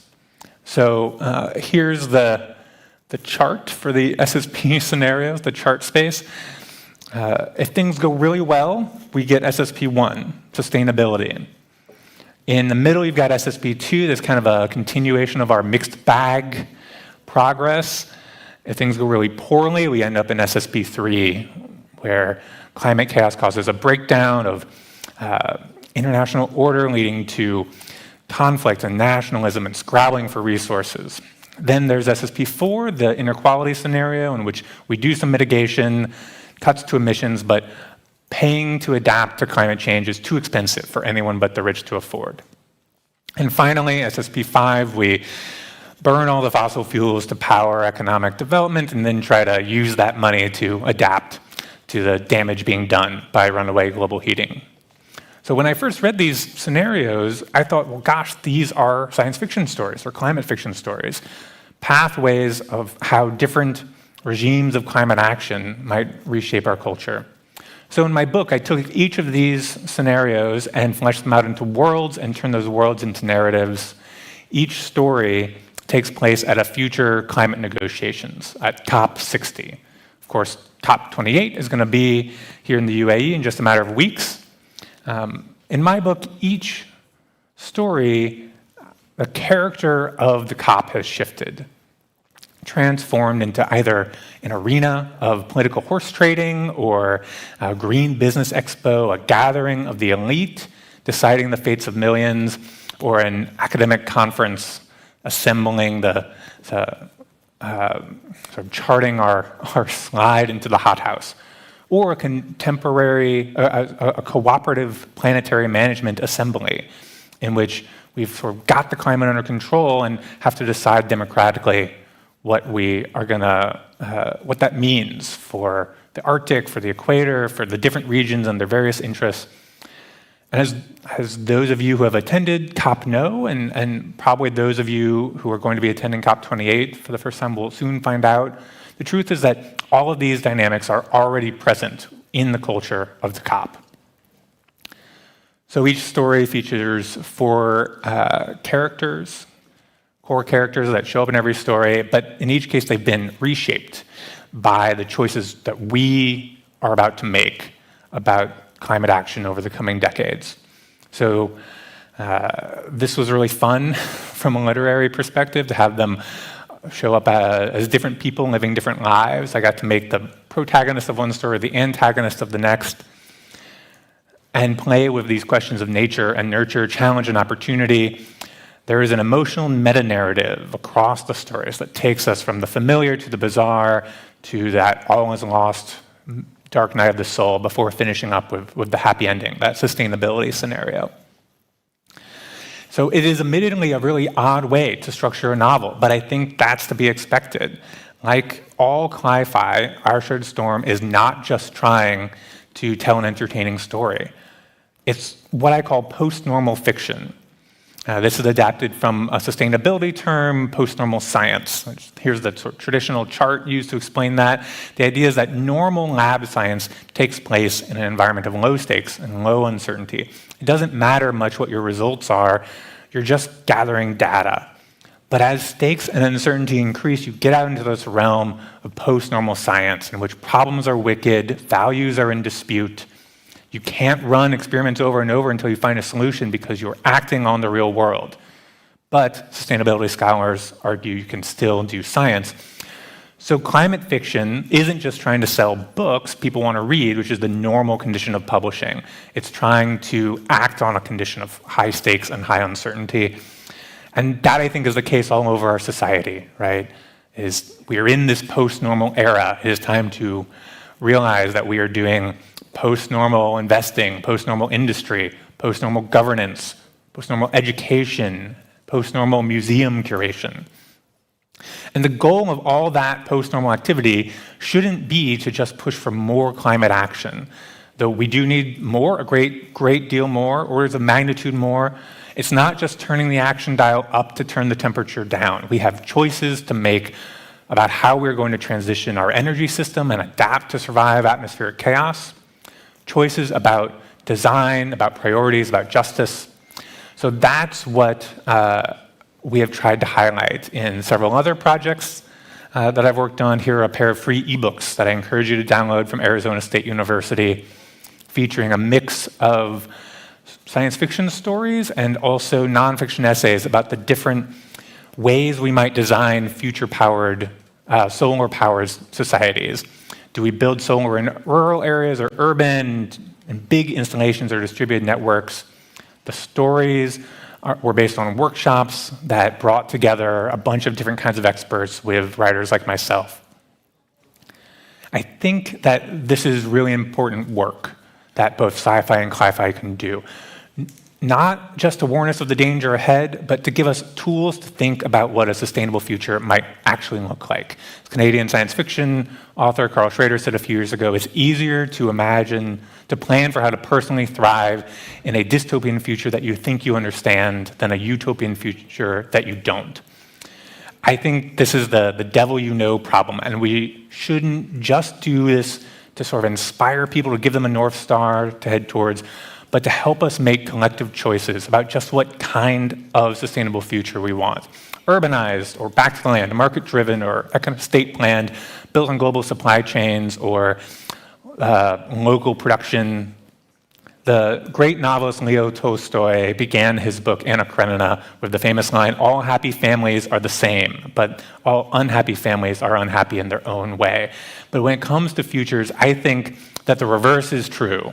All dystopias are the same. They're all built on scarcity, oppression, sickness, and death. But all utopian futures are utopian in their own, often contradictory ways. So I would encourage all of you to go read some cli-fi, or better yet, write some cli-fi, and then talk about it. Talk to your friends and family about what kind of climate future you'd like to live in, what kind of societal reshaping you think is just and fair, what you need from the world to give meaning to your days. Thank you very much.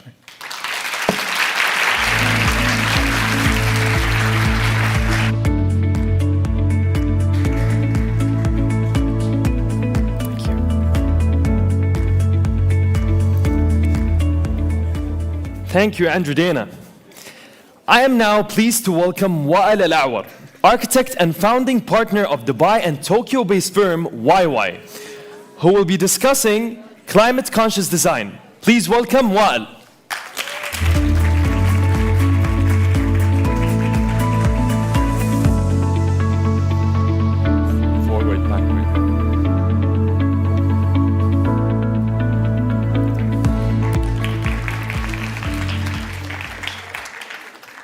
Hello, everyone. My name is Wael Lawar, and it's a pleasure to be presenting to you here today.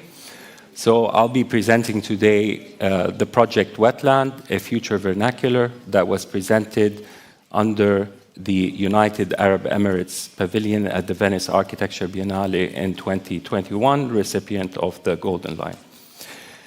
In 2020, Hashim Sarkis, the chief curator of the Venice Biennale, raised the question, how will we live together?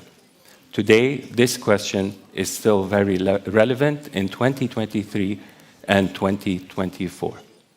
To me, the Venice Biennale, similar to any international exhibition or conference, is similar to the Mos Eisley Cafe from Star Wars. It is a gathering place where creatures from all over the world come together to engage in a global conversation. So I had to take a conversation that is from our local context, the United Arab Emirates, and it was under the title of Wetland. Through the course of the presentation, you will understand why wetland. I am a practicing architect and not only a researcher. So I need to understand my role and responsibility in building our future cities. In 2019, a Bill and Melinda Gates Foundation report stated that we have to build the equivalent of one New York City every month over the next 40 years to meet the growing population demand. The question is, how do we do that knowing that we are in a state of a climate emergency? We have to understand what is the responsibility of the construction industry in this climate crisis. If we look at emission, the construction industry is responsible for 40% of global emissions. Cement alone is responsible for 8% of global CO2 emissions.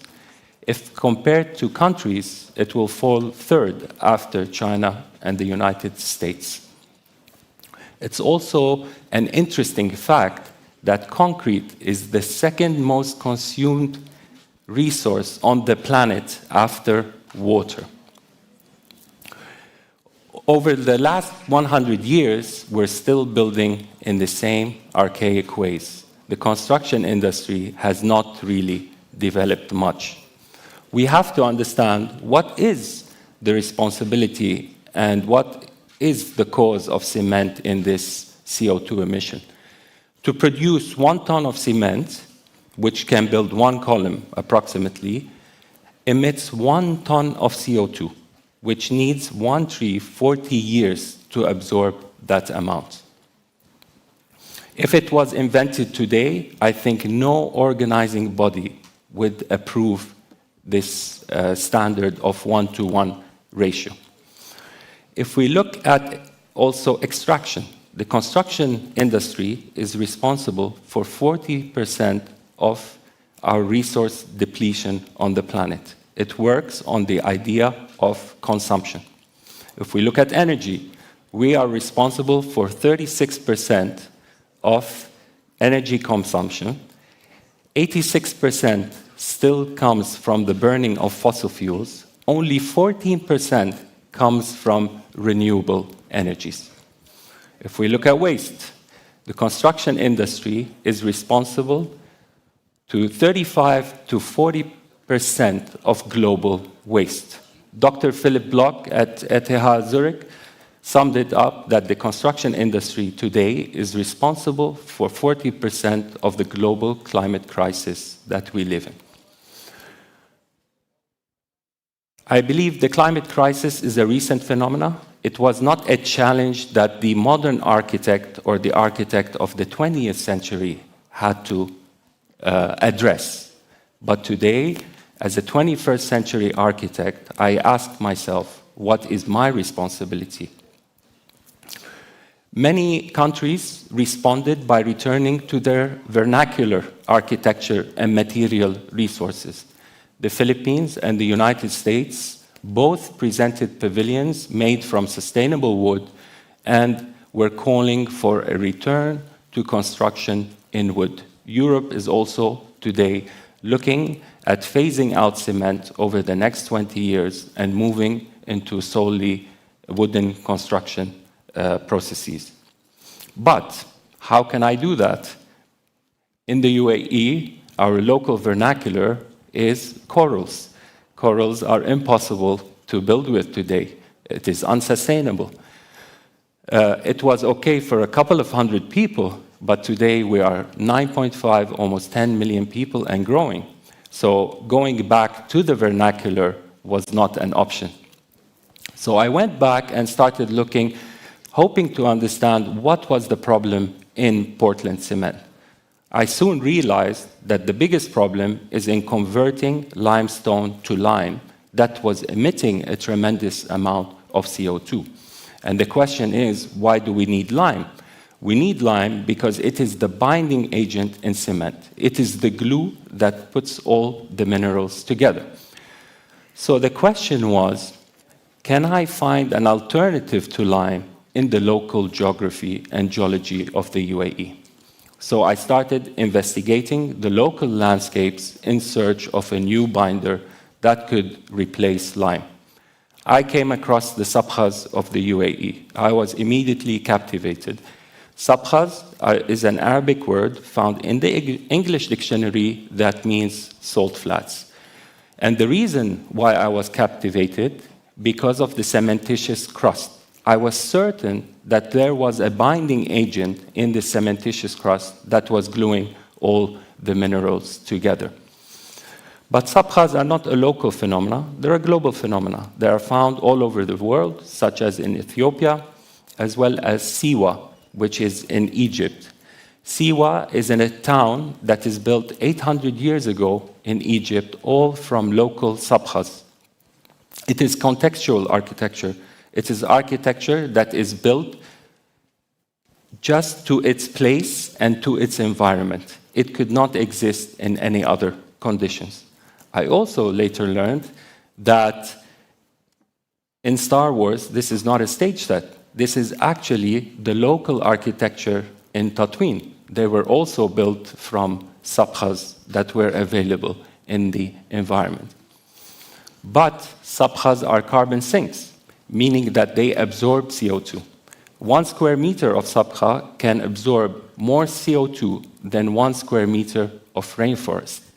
Hence, we cannot promote their extraction and construction. We had to find an alternative way that had the same minerals and compositions that are found in sabkhas. I should also mention that Abu Dhabi has the largest, most intact sabkha in the world. Through research, we learned that the same minerals found in sabkhas are found in the reject brine of desalination water. The UAE is the third largest desalinator in the world. Saudi Arabia is number 1 and USA is number 2. The MENA region alone is responsible for 48% of global desalination.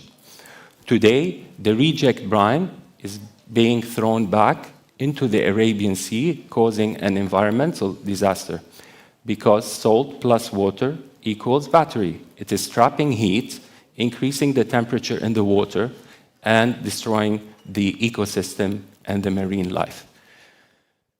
It is important to give you an idea of the scale of the reject brine that is being returned to the sea on a daily basis. It is the equivalent of 4,800 Olympic-sized pools daily. So we took reject brine into the office and started to experiment on can we produce architecture and structures using this reject brine. The first experiments were very simple. By simply submerging fabrics that work in tension into reject brine solutions, over a period of 3 days, they would crystallize and start to work in compression. Also, by mixing the reject brine with sand, it creates a cementitious material that could be cast also into molds and poured to create structures. But these examples I showed you are similar to the SIWA model, meaning that they are soluble in water. We wanted to push the research further and try to investigate finding a cementitious material that is insoluble in water. There, I had to turn to the aid of chemistry labs to support me in this quest. The first collaboration was with the American University of Sharjah Biochemistry Lab, where we started to analyze all the different minerals found in Sabkhas, separate them, and create different material finishes and investigations from these minerals. We learned that magnesium oxide is a salt crystal found in the reject brine. This is actually insoluble in water once crystallized. So we began a collaboration with New York University of Abu Dhabi, specifically Amber Lab, the Advanced Material Building Research Lab, where we started producing blocks of cement that are made using magnesium oxide as a binding agent instead of lime. The interesting fact about this is this material, in order to gain its structural strength and perform to the same properties of ordinary Portland cement, it needs to absorb CO2. It absorbs 18% of its weight, CO2, to gain its structural strength. I'll show you a video here where this is in the factory in Venice where we produced everything, of two modules being dropped to the floor, one carbonated, meaning absorbing CO2, one not absorbing CO2, and you can immediately see the structural strength comparison between the two. The non-carbonated module immediately shatters, while the carbonated module stays intact. Now, having found a new material we needed to present in Venice, we wanted also not only to re-question our materials, but it was important for us to re-question modern architecture. So we wanted to present a prototype that is the antithesis of modern architecture, something that re-questions our systems, because I believe they have failed us, and we need to find new routes and new methods of building our future cities and environments. So we began a collaboration with Tokyo University, two laboratories, Sato-san Laboratory and Obuchi-san Laboratory, that helped us design and construct the first prototype. The first prototype was an homage to the vernacular architecture of the UAE from corals. So we asked students to imagine corals, draw them by hand in sand, and then we would pour the cement into these sand molds, creating these various coral modules that are imagined by each student. Then the first prototype was erected at Tokyo University through a collaborative process of student work. Please pay attention to the handheld device the student is holding on the ladder, as well as the devices attached to the top of the scaffolding. I will explain that a little bit later. What's important to note is that since this is the antithesis of modern architecture, meaning that this is built through conversations on site and there's no predetermined drawing, meaning that there's no catalog that tells you this piece goes here, this piece goes there, but at the end of the day, you have to calculate structure and verify that this is a safe structure for people to occupy or stand in its vicinity. Otherwise, there is fear of its collapse and liabilities will be raised. So this is the aid of the 21st century technology tools that we put at our disposal to build these structures. Then after having built the first prototype in Tokyo, through exchange of students between Tokyo University and students here from different universities in the UAE, we built two other prototypes in Asterkal Lab prior to moving to Venice to build the final prototype.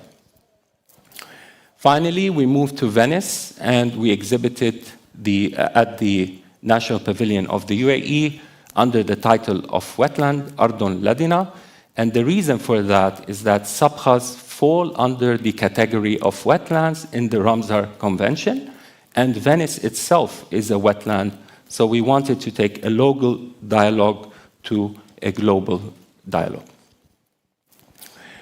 In order to build the first prototype, we erected the devices that I mentioned before, and these devices in the ceiling, what they do is they project a hologram of the predetermined form or outline of the form only, nothing within the form, just the outline of the form. And the reason for that is that we had to ensure egress routes for fire and life safety, as well as we had limited number of modules, so we wanted to ensure that the outcome would be successful with the scale that we had.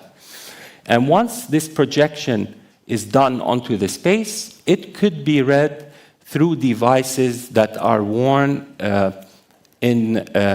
hand.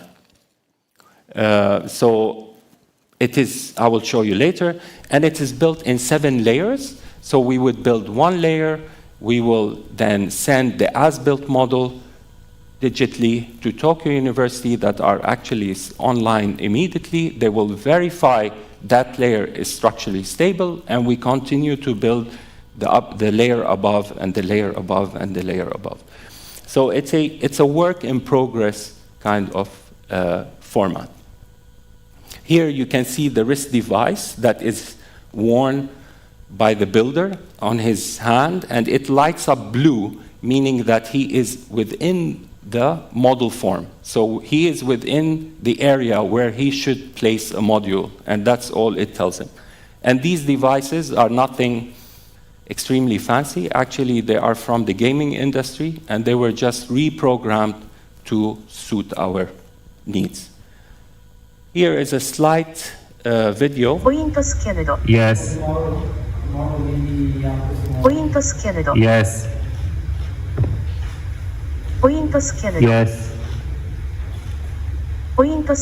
Yes.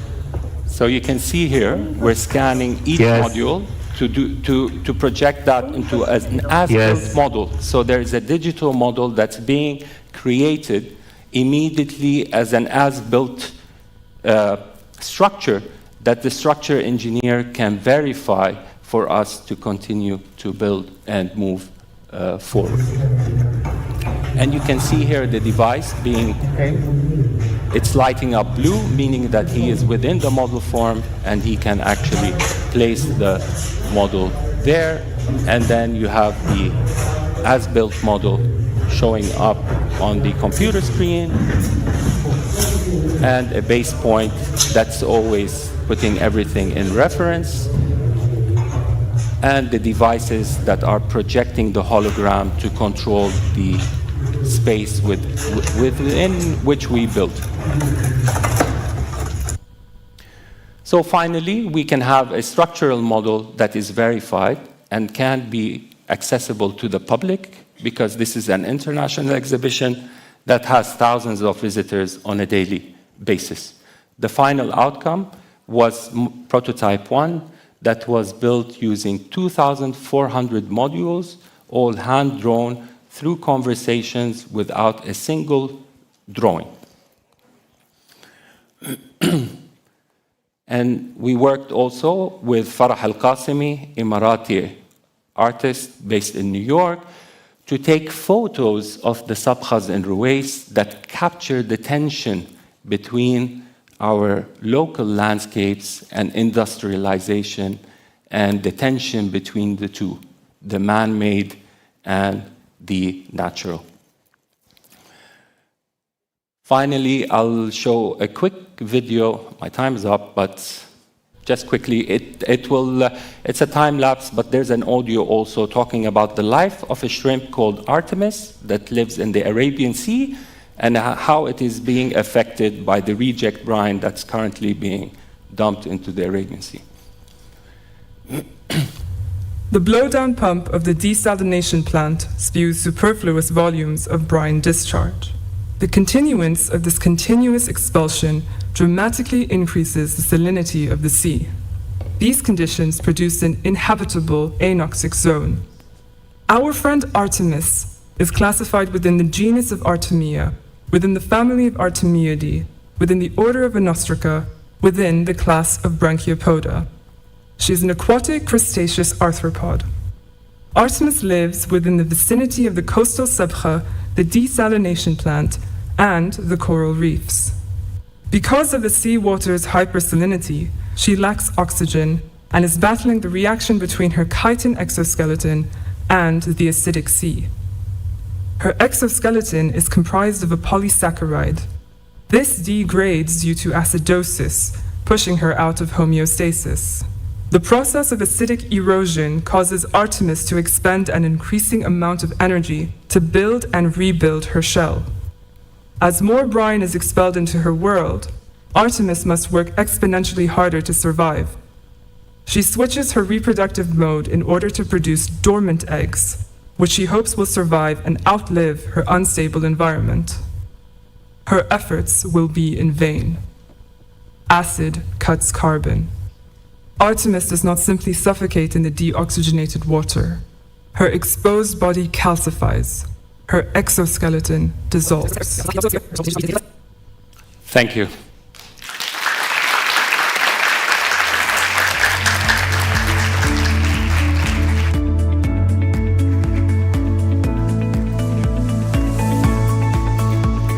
Thank you, Wa'al. Now, for non-English, non-Arabic speakers, now is the time for you to wear your headphones because the next session will be in Arabic.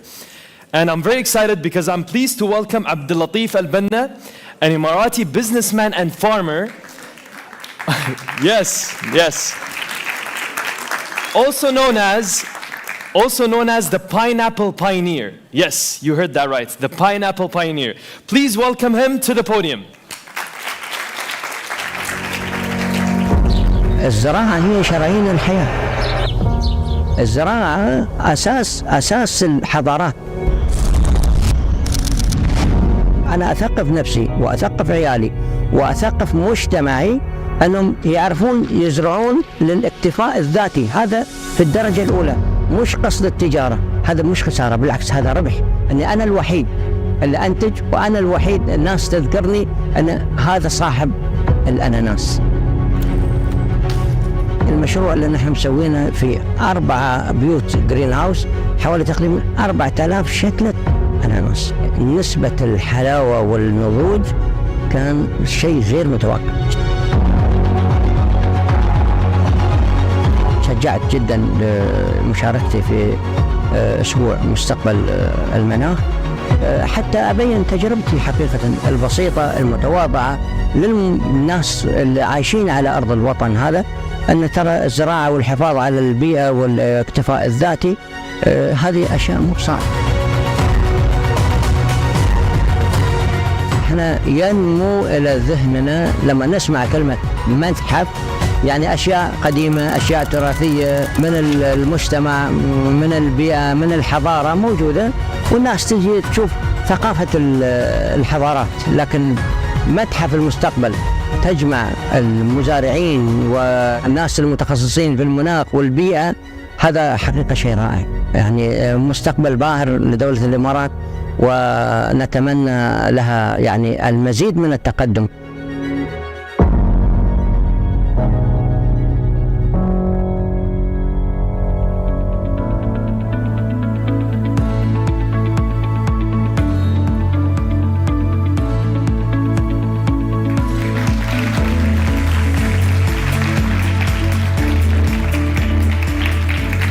السلام عليكم ورحمة الله وبركاته. نتكلم اليوم عن تجربتنا في الزراعة وكيف تأثيرها على البيئة والمناخ. بدأنا في زراعة المحاصيل الاستراتيجية في مصر في سنة 1999، وكان لها أثر كبير على البيئة. حقيقة نحن وصلنا إلى منطقة اسمها شرق العوينات، هي على حدود الليبية السودانية، وزرعنا تقريبا 15,000 فدان. المنطقة تخيلوا ما فيها أي أسباب من أسباب الحياة البيئية، ولا في ما شفنا حتى الحيوانات القوارض الصغيرة ما شفناها. ولما بدأنا في الزراعة وتطورت هذه الزراعة يعني إلى إنتاج، شعرنا أن الجو بدأ يبرد، شعرنا أن الحيوانات بدأت تتواجد في هذه المنطقة. ولكن يعني للأسف الناس ما تريد تأخذ الثقافة الزراعية في مجتمعنا. نحن في الإمارات بدأنا في زراعة القمح، وبدأنا نثقف إخواننا المواطنين والمقيمين على أرض الدولة، وبدأوا في زراعة الحمد لله، يعني كانت نتائج مبهرة جدا. في مساحة قليلة من الأرض 30 في 60 متر قدرنا ننتج نص طن من القمح خلال 4 أشهر موسم الحصاد. حقيقة الزراعة سهلة جدا، ما تبغى لها أي معاملات كثيرة. عندنا دولة الإمارات تمتاز بمناخ من شهر 11 إلى شهر 5 يعني تقدر تزرع فيها جميع أنواع المحاصيل، من الخضروات، من المحاصيل الاستراتيجية، يعني دون عناء. زراعة القمح تحتاج إلى 3 مرات ري في الأسبوع بمقدار قليل جدا، وبفضل الله سبحانه وتعالى كانت نتائج مبهرة. الحلو أن الإنسان يأكل، يعني يكون عنده اكتفاء ذاتي، وفي نفس الوقت يأكل شيء نظيف غير مستخدم فيها المواد الملوثة، المكافحات الحشرية. هذه المكافحات لما الإنسان يستخدمها في الزراعة تأثر على البيئة، تأثر على المجتمع، تأثر على صحة الإنسان. والحمد لله قدرنا ننتج القمح، وكان النتائج مبهرة، ويعني نتائجها طيبة علينا وعلى صحة المجتمع الحمد لله. المناخ كيف يتغير؟ الزراعة تغير البيئة، المناخ، التربة تتغير إلى أفضل، تقوى. ممكن الإنسان يزرع بعد القمح الذرة، ممكن الإنسان يزرع أكثر من يعني منتج في وتأثيرها على البيئة إيجابي جدا. الأمطار لما إنسان يسقي الأرض هذه لما تسقيها الماء يتبخر تطلع، والسماء ترد الماء هذا مرة ثانية. إحنا لما صرنا شرق العوينات في مصر ما شفنا صحراء قاحلة، وصلنا إلى مزرعة من مزارع الجيش، فوصلنا إلى لواء قلنا له كيف الخدمات؟ قال أنتم ما عليكم من الخدمات، نحن عندنا هني يعني جنود وأفراد، لو تبون تزرعون على كل برسيم بتزرعون جندي هوي، نحن ما عندنا مانع، مستعدين. فالحقيقة يعني 15,000 فدان في مصر أصبحت حوالي تقريبا 200 إلى 250 ألف فدان، لأن الناس تشجعت. بس يحتاج الإنسان يبادر، ولازم تكون عندنا الثقافة. هذه ثقافة الزراعة هاي ترجع لنا يعني بالفوائد. الحمد لله يعني حتى الأناناس قدرنا نزرع في بلادنا. يعني نحن سوينا أكثر من تجربة. يانا واحد أعطانا شتلات الأناناس، زرعنا في البيئة الخارجية، زرعنا تحت الظل، زرعنا في الجرين هاوس، وكانت ناجحة اللي في الجرين هاوس، والنتائج مثل ما شفتم. يعني وبأقل مساحة من المكان قدرنا ننتج 4000 شتلة في يعني تقريبا 40 متر. قدرنا ننتج أعلاف للحيوانات في مساحة 11 متر في 11 متر في 3 متر يوميا، طن من الأعشاب، الاستنبات، الشعير الأخضر، ونعطيه علف للحيوان، طن يوميا في مساحة 3 متر في 11 متر. فالإنسان بس يحتاج أنه يفكر وأنه يجتهد بحيث أنه يكون عنده هذه الثقافة الزراعية. وترى يا جماعة بلادنا الزراعة فيها سهلة جدا، وما محتاج إلى أي تكاليف. أنت عندك 8 أشهر في السنة تقدر تزرع، ما تحتاج لا جرين هاوس ولا تحتاج إلى يعني بيئة جاهزة، بس اللهم الإنسان يجتهد. فنحن بس حاولنا أن كيف يعني ننقل لكم تجربتنا السهلة في زراعة المحاصيل. المواطنين اللي شاركونا والمقيمين على أرض الوطن في زراعة القمح في الدولة الحمد لله أعطيناهم تجاربنا، جبنا آلات موجودة من باكستان بحيث أنها تفصل الحب عن السنابل، ونعطيهم كيفية الزراعة. حوالي 5 أو 8 كيلو من البذور قدرنا منها ننتج نص طن من الحب والبر. فهذا يكفي لي أنا ويكفي حتى أني أوزع على جيراني. غير عن هذا بإذن الله فبيكون هناك في جمعية للقمح اللي زايد عن حاجته بيعطي حق الجمعية والجمعية بتبيع. بهذا الأسلوب نحن لما نجتمع 2000-3000 مزرعة ساعدنا المجتمع.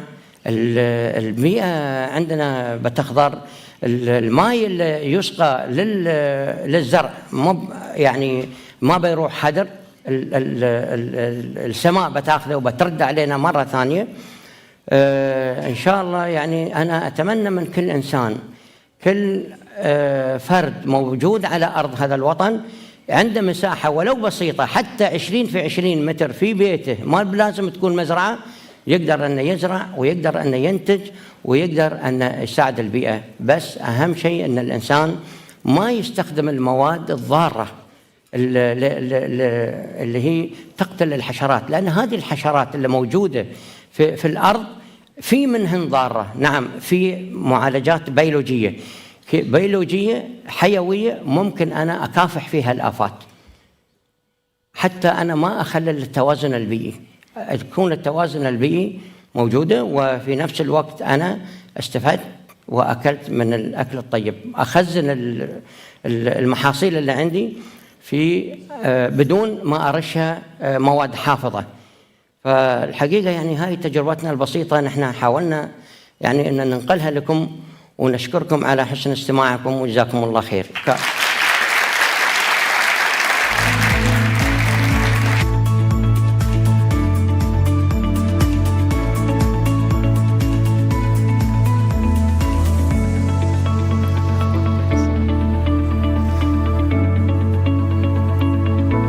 Thank you. Now, transporting us from the UAE to Japan, Museum of the Future is pleased to welcome 2 pioneers within sustainable architecture and design, Takashiki Yamashita and Yuanga Kang of Takashiki Yamashita's office. Their innovative approach demonstrates how incorporating sustainability within architecture can reshape our built environment. Please welcome them both to the podium.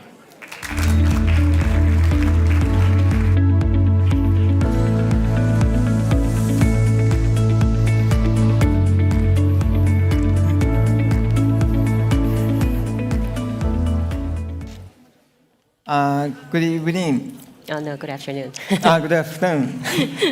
This is Takashige Yamashita. And Yuanga Kang.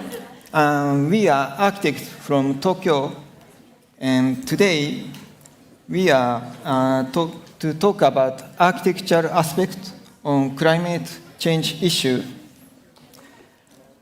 Architecture is actually one of the main factors contributing to climate change, mainly due to construction and building operation responsible for greenhouse emissions.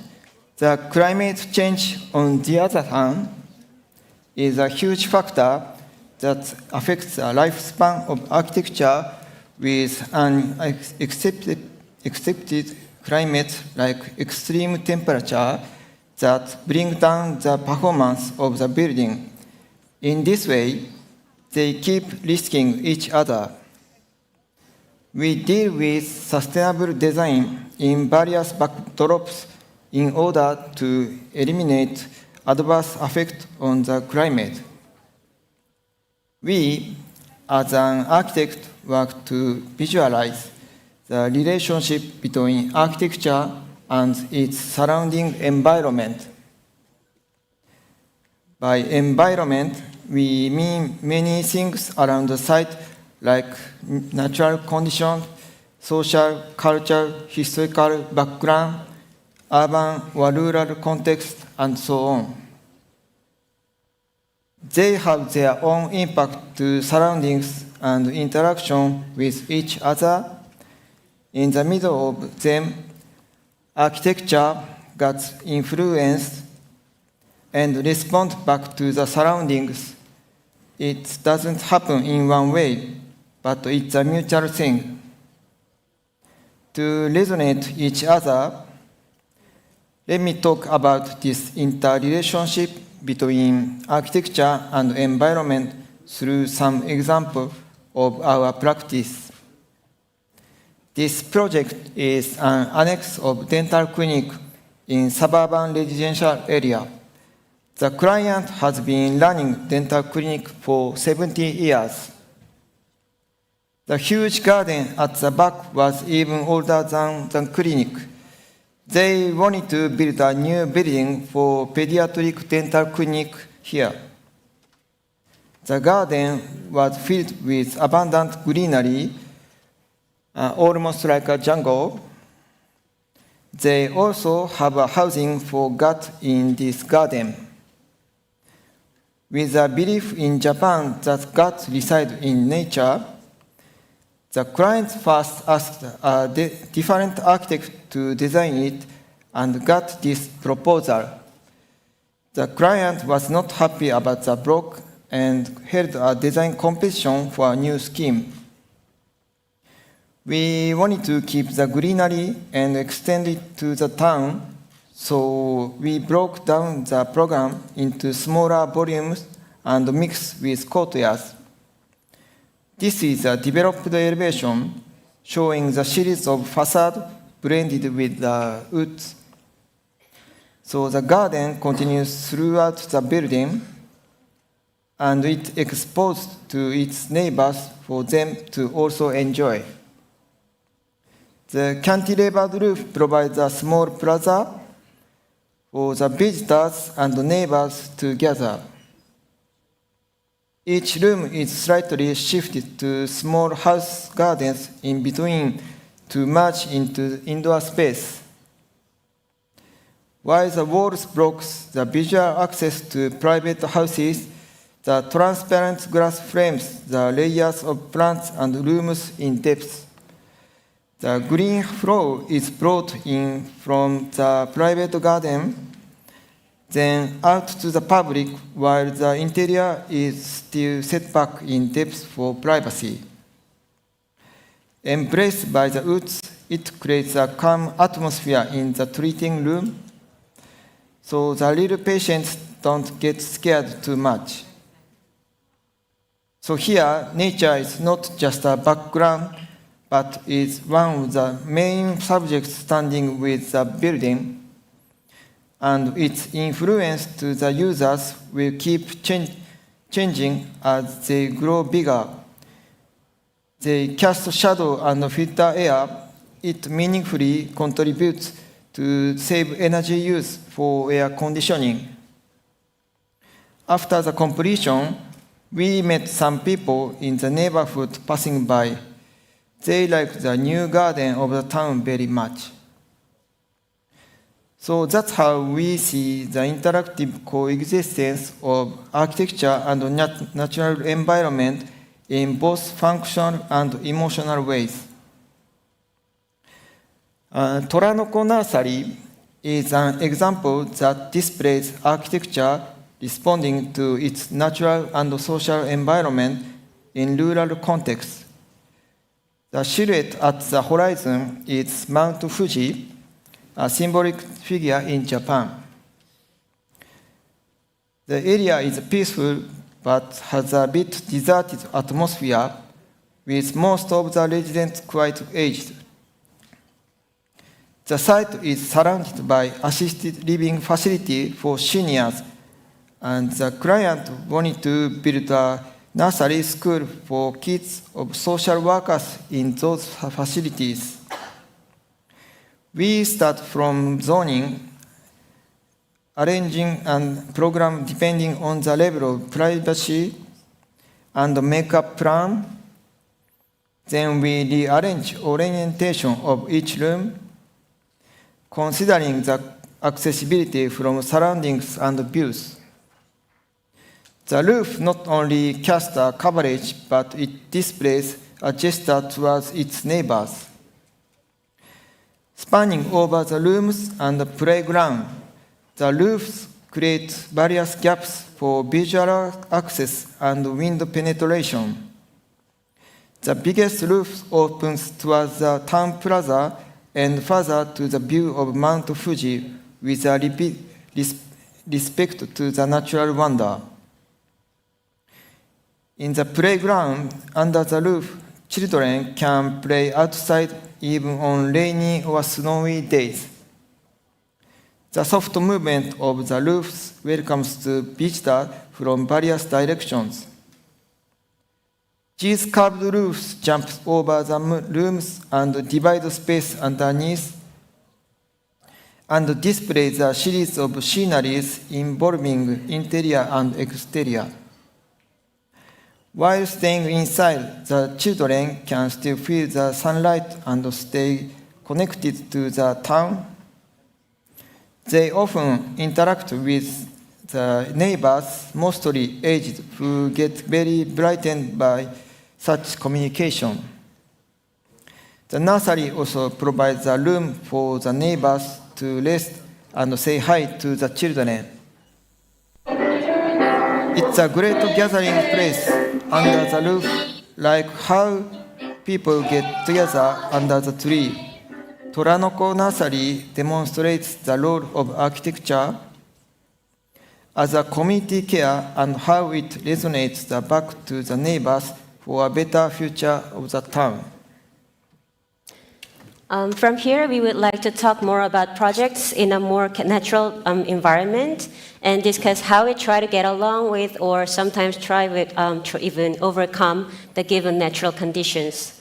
This project was our entry to a competition for a ferry terminal in Seoul, Korea, where the tidal level of the river changes very drastically throughout the year, almost raising about 10 meters higher than the regular level at its max. Our proposal was a 280-meter long terminal sitting on some series of floating islands, so it can stay on river and avoid extreme cases of flood during the monsoon season. It's connected to land via a flexible bridge with a hinged ramp, so it will be accessible all the time.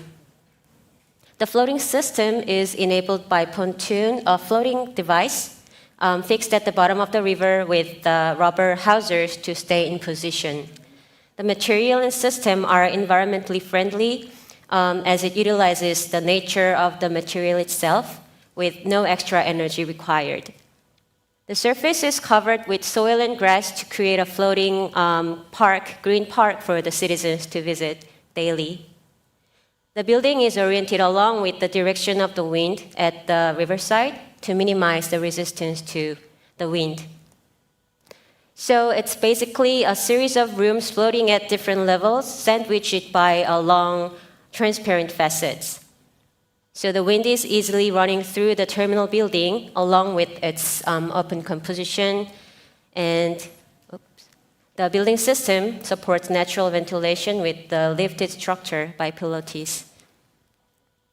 The facade is composed with a series of curved laminated glass, making double skin combined with the interior glass of each volume inside. And it contributes reducing energy use for air conditioning significantly, and it also creates the fresh and comfortable indoor climate. And this is another not realized project, but it is a good example designed in response with a different climate condition than Japan, we always do. It is a proposal for a school in Mozambique where the precipitation throughout the year is very low.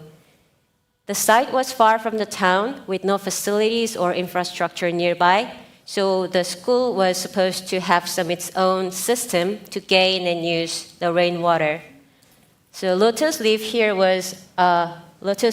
was our inspiration. that would collect the rainwater on the roof. Then they will be led to the filtration system and finally to the water tank for daily use of the children in the school. This wide roof is hovering over the walls, and it blocks strong sunlight with its deep eaves. The gap between the roof and the wall engages natural ventilation, which cools down the rooms easily, naturally. It is designed as a series of simple connection of straight structural elements at different angles, using a relatively primitive but strong bending method that people in the neighborhood would also be able to easily make it on site. The materials here are also locally affordable, and no complicated machine-based work is going to be required. So overall, this project was designed to be purely made out of and operated by earth and nature, with the hands of the community for their own children's education. The children who grow up here would contribute back to the town, which will be a positive co-responsibility cycle among architecture, nature, and community. And here we come back to Japan, where we designed another educational hub in a different type of natural environment. The site was sloped with a small hill raised about 4 meters high, partially surrounded by a dense hinoki forest at the back, and open towards a grass field in front, sided by a stream running beside of the site. It is full of interesting natural features that we eagerly wanted to keep them as much as possible and encourage children who are coming here to experience them as part of their education. In order to do that, we scaled down the floor area of over 1,000 square meters to the level of each room, then arranged the volumes in different orientations, facing all different kinds of natural aspects around. And in the middle of it, the central space is occupied as a hall that everyone can easily get together from the room surrounding for a daily playtime or events held. Each volume is sitting on an undulating topographic surface at varied ground level. It's a bit hard to see, but the numbers you can see. And they are connected smoothly with ramps inside. So these sections show the connection of the architecture with the landscape. They gradually connect to each other, and the hill outside becomes part of the interior landscape. It's a bit hard to recognize here, but on the left-hand side of the picture, you can see the ramp is smoothly connecting back to the rooms at the back. And on the right-hand side, there's a bouldering where the children can climb up and will connect to the backyard on a raised elevation, and it will continue to the hill outside. The original natural environment now is introduced in and stands as part of the architecture, contributing to grow the children together with the school. About the roof, it's a collection of bubbly panels allowing natural light to the interior through the gaps in between. So at a certain point of time of a day, it drops a unique curvy sunlight into the room. The roof creates its own sloped movement in harmony with the scenery of the hinoki forest at the back. The composition of the volumes engage visual and physical flow of the surrounding aspects permeating inside. So these are some openings you can see on each axis, and that's how they are capturing different parts of the forest. At some part you can see the greens, and at some part you can see those bodies of the trees. You can also open them for some air from the forest to run through the building. So as the volumes are scaled down, almost to that of small houses, it's kind of like the collection of small houses. So the structural elements required here also get smaller and more economical, meaning no extra energy is required for making irregular parts. So while wooden structure has been a traditional construction method for a long time in Japan, it is applied more often recently for a sustainable purpose. Out of many reasons, construction process out of wood is carbon neutral as there's no welding specifically required. And the material itself is recyclable, and its thermal effect would provide a stable indoor temperature, so there will be no air conditioning too much required. So the nursery rooms are open towards the grass field that the children can easily access outside to play around. And here you can see the original shape of the site remaining as a hill garden. So children run around, climb and descend, crawl, roll over, slide down, do whatever they want to in this nature, also in the indoor landscape of the nursery as a whole. So at this Children's Forest Nursery School, the architecture and nature together form an integrated environment for this site-specific on-site education. We hope the children would grow here with some good memories from the forest. Lastly, we'd like to talk shortly about our entry to competition held in Dubai near Creek Harbor. We lost, but I'm happy now we have a chance to present it to Dubai. This was a quite unique environment context located at the edge of cityscape next to ocean. We suggested a floating oasis hovering low over the town, becoming part of the landscape of the city, and interacting with the environment and citizens throughout the day. It's a sustainable landmark making effective use of natural energy, circulating seawater from the adjacent harbor instead of using public sewage. The barging is made of acrylic, which is often used for aquarium. Its high transparency would create an iconic symbol using a cutting-edge technology to achieve such monocoque object. The water curtain and mist act as a screen to display a variety of playful interactions with its environment and people, like naturally generated prisms or projections on the water surface. The water curtain surrounding the barging cools down the temperature of the area and offers people a comfortable place to chill. The floating oasis is designed in hope of creating a new environment for the neighbors, place to gather and extend out like ripples on water surface. Through these kinds of practices, we keep challenging and trying to figure out new ways of interacting and coexisting with different types of environmental aspects.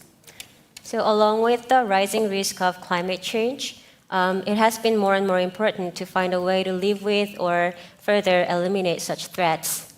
And we believe these architectural approaches we are doing would start resonating with surroundings and people and for a better future. Thank you.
Dear guests, please take a seat. Our last panel is about to start. Thank you.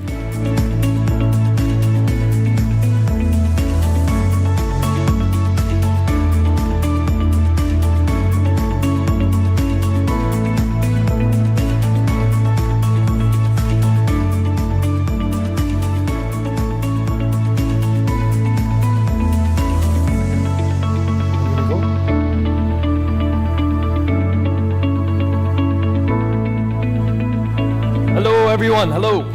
How's it going? Take a seat, take a seat. And everybody come down, yes, please. How's everybody doing? Climate Future Week, it's exciting. Thank you guys for being here once again. And I appreciate those who have been here since the morning and have not moved from their seats, including you, right? Yes, amazing. Who else has been here since the morning? Amazing, wow. Thank you guys for being here. Any thoughts, concerns, comments, shout it out. Someone. Yeah, describe it in one word. One word. Thought-provoking. 2 words. Okay, but still. Any other 2-worded phrases? No? One-word phrase. Beneficial. Amazing. Yes, I agree. Very beneficial. And what we're discussing is super important, and I'm very happy to be a part of this as well.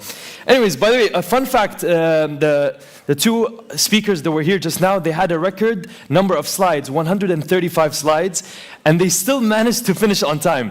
That's how Japanese people are, so we should learn from them. Okay. Moving on, and just after seeing how powerful nature and design can coexist in harmony, thank you for the speakers. Next up, we have something different. It's a panel. Not just a speech, it's a panel. And the panel will be discussing climate-responsible creative industries. And joining the panel will be Brendan McGettrick, Creative Director of Museum of the Future, where we are right now. Andrew Dana Hudson, our previous speaker, who you saw, author, academic, and futurist. And finally, Shamma Al-Bastaki, artist and poet. The session will be moderated by our dear Amani Al-Aidarous, executive content producer of the Museum of the Future. Please welcome all of them to the stage.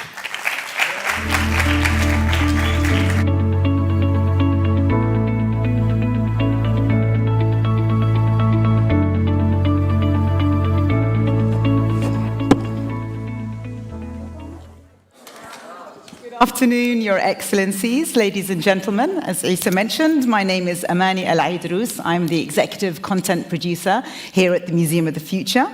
And welcome to this panel on climate responsible creative industries. Thank you very much. We're going to specifically, thank you.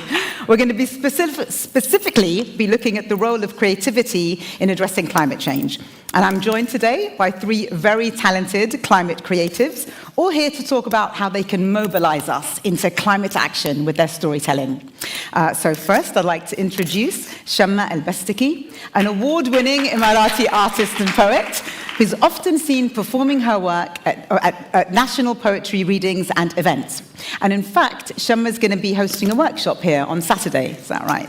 So if you haven't registered already, make sure you go to climatefutureweek.ae and reserve your spot. I think it's going to be fascinating. And as a special treat, Shamma's going to be performing one of her poems after this session. Next, we've got Andrew Dana Hudson, a writer, sustainability researcher, and futurist.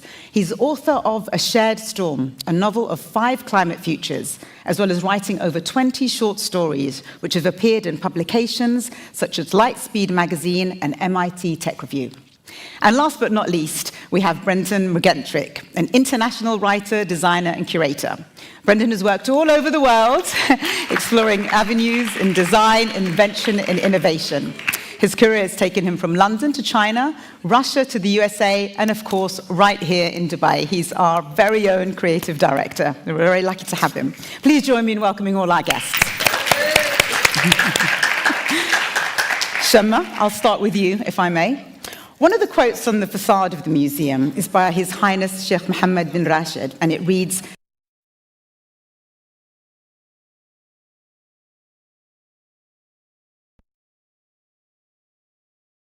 "The future belongs to those who..." Oh, all right, thank you very much. "The future belongs to those who can imagine it, design it, and execute it. And that's what we're doing here this week. You know, we're trying to gather all of these fascinating people to figure out ways that we can imagine and design a greener future. So I want to start with you. How did it all start? And when did you imagine that you could talk about or include a greener future in your art? Thank you for the question, Amani. And that's a beautiful quote. It actually reminds me of a quote by this wonderful poet named Amiri Baraka, who said, "If you think poems don't matter, then write ones that do." And generally in my practice, I've always prioritized ideas of play over purpose. And that sense of innovation and play has always sort of weighed more than purpose has. But then it's that sense of purpose sort of, falls into whatever I write anyways. And I find that there's a central concept that's important to me called the infraordinary, which was coined by George Perec. And it essentially means what happens when nothing is happening. Mm-hmm. That's what inspires me, and I find that there are synergies between that concept and between climate change, which looks like nothing is happening, but then everything is happening. Yeah. And it is the generative potential of the stillness, the seeming stillness, that I find really exciting and really interesting, and something that I seek to dramatize in my work without necessarily romanticizing nature, for example, yeah. Or looking at nature as something that needs to be kind of expanded upon. Yeah. And so that's something that definitely inspires me. I mean, you're absolutely right, Shama, and we can see that such a big topic like climate change, we can definitely see how people are passionate about it here, and definitely the speakers that have come this week. But there's also, Andrew, if I can bring you into this, there's lots of facts and figures and data, but how do you make it, we all react to drama with emotion. We understand, I love you, I hate you, but how do you talk about climate change in that context? How do you engage the heart? I'm really interested in what people are arguing about. So I don't think no matter what we do or how we change the climate or stop it from changing, I think we're going to still be arguing about something in a few decades. And so figuring out what that is sort of a nexus for how I find stories, because the terms of what we're negotiating about, what the conditions are. I mean, this might be a future that looks a lot worse or a lot better than our present circumstances, but there's still kind of something to debate. And I think that looking into those hypothetical debates and discourses can give us a window into futures, and we can sort of decide for ourselves if we want to head there, if we want to avoid there. So the question of how do you possibly tell an interesting story that's set in a world that doesn't have any problems? I mean, people are still going to find things to try and hash out. So that's kind of where I start. Okay. And Brendan, how would you bring in the museum's narrative into this?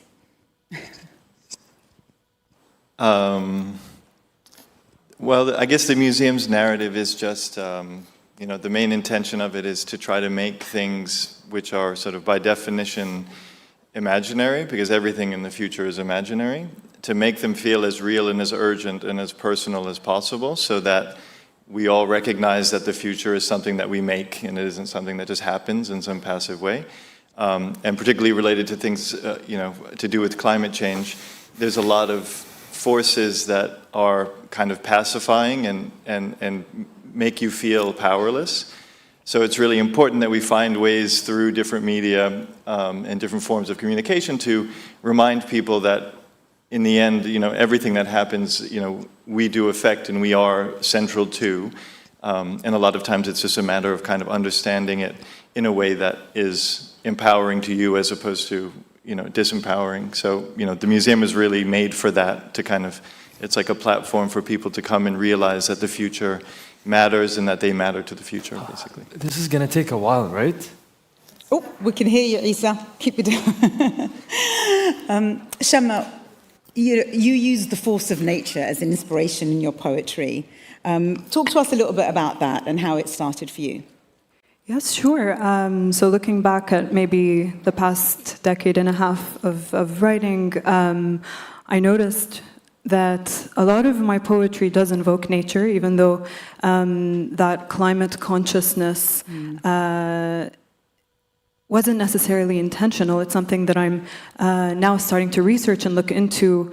But nature, I think, is, you know, fundamental and at the core of who we are. And one of the things that we can do as writers is use language as a tool to you know, unsettle and to provoke and to start conversations that can imbue a sense of urgency that other mediums can't. You know, take the language, for example, of policy, take the language of theory, and make that accessible to a wider range of people. You know, it takes a creative to be able to do that and make it tangible and visceral and something that people can connect to. And I can't think of anyone other than creatives who can make who can appeal to the emotion. And so that's something that's always been kind of important to me, despite my skepticisms about narrative depth. And so I have those two things that are always playing around in my writing. And what about you, Andrew? What inspired you to kind of go in this direction of sustainable research?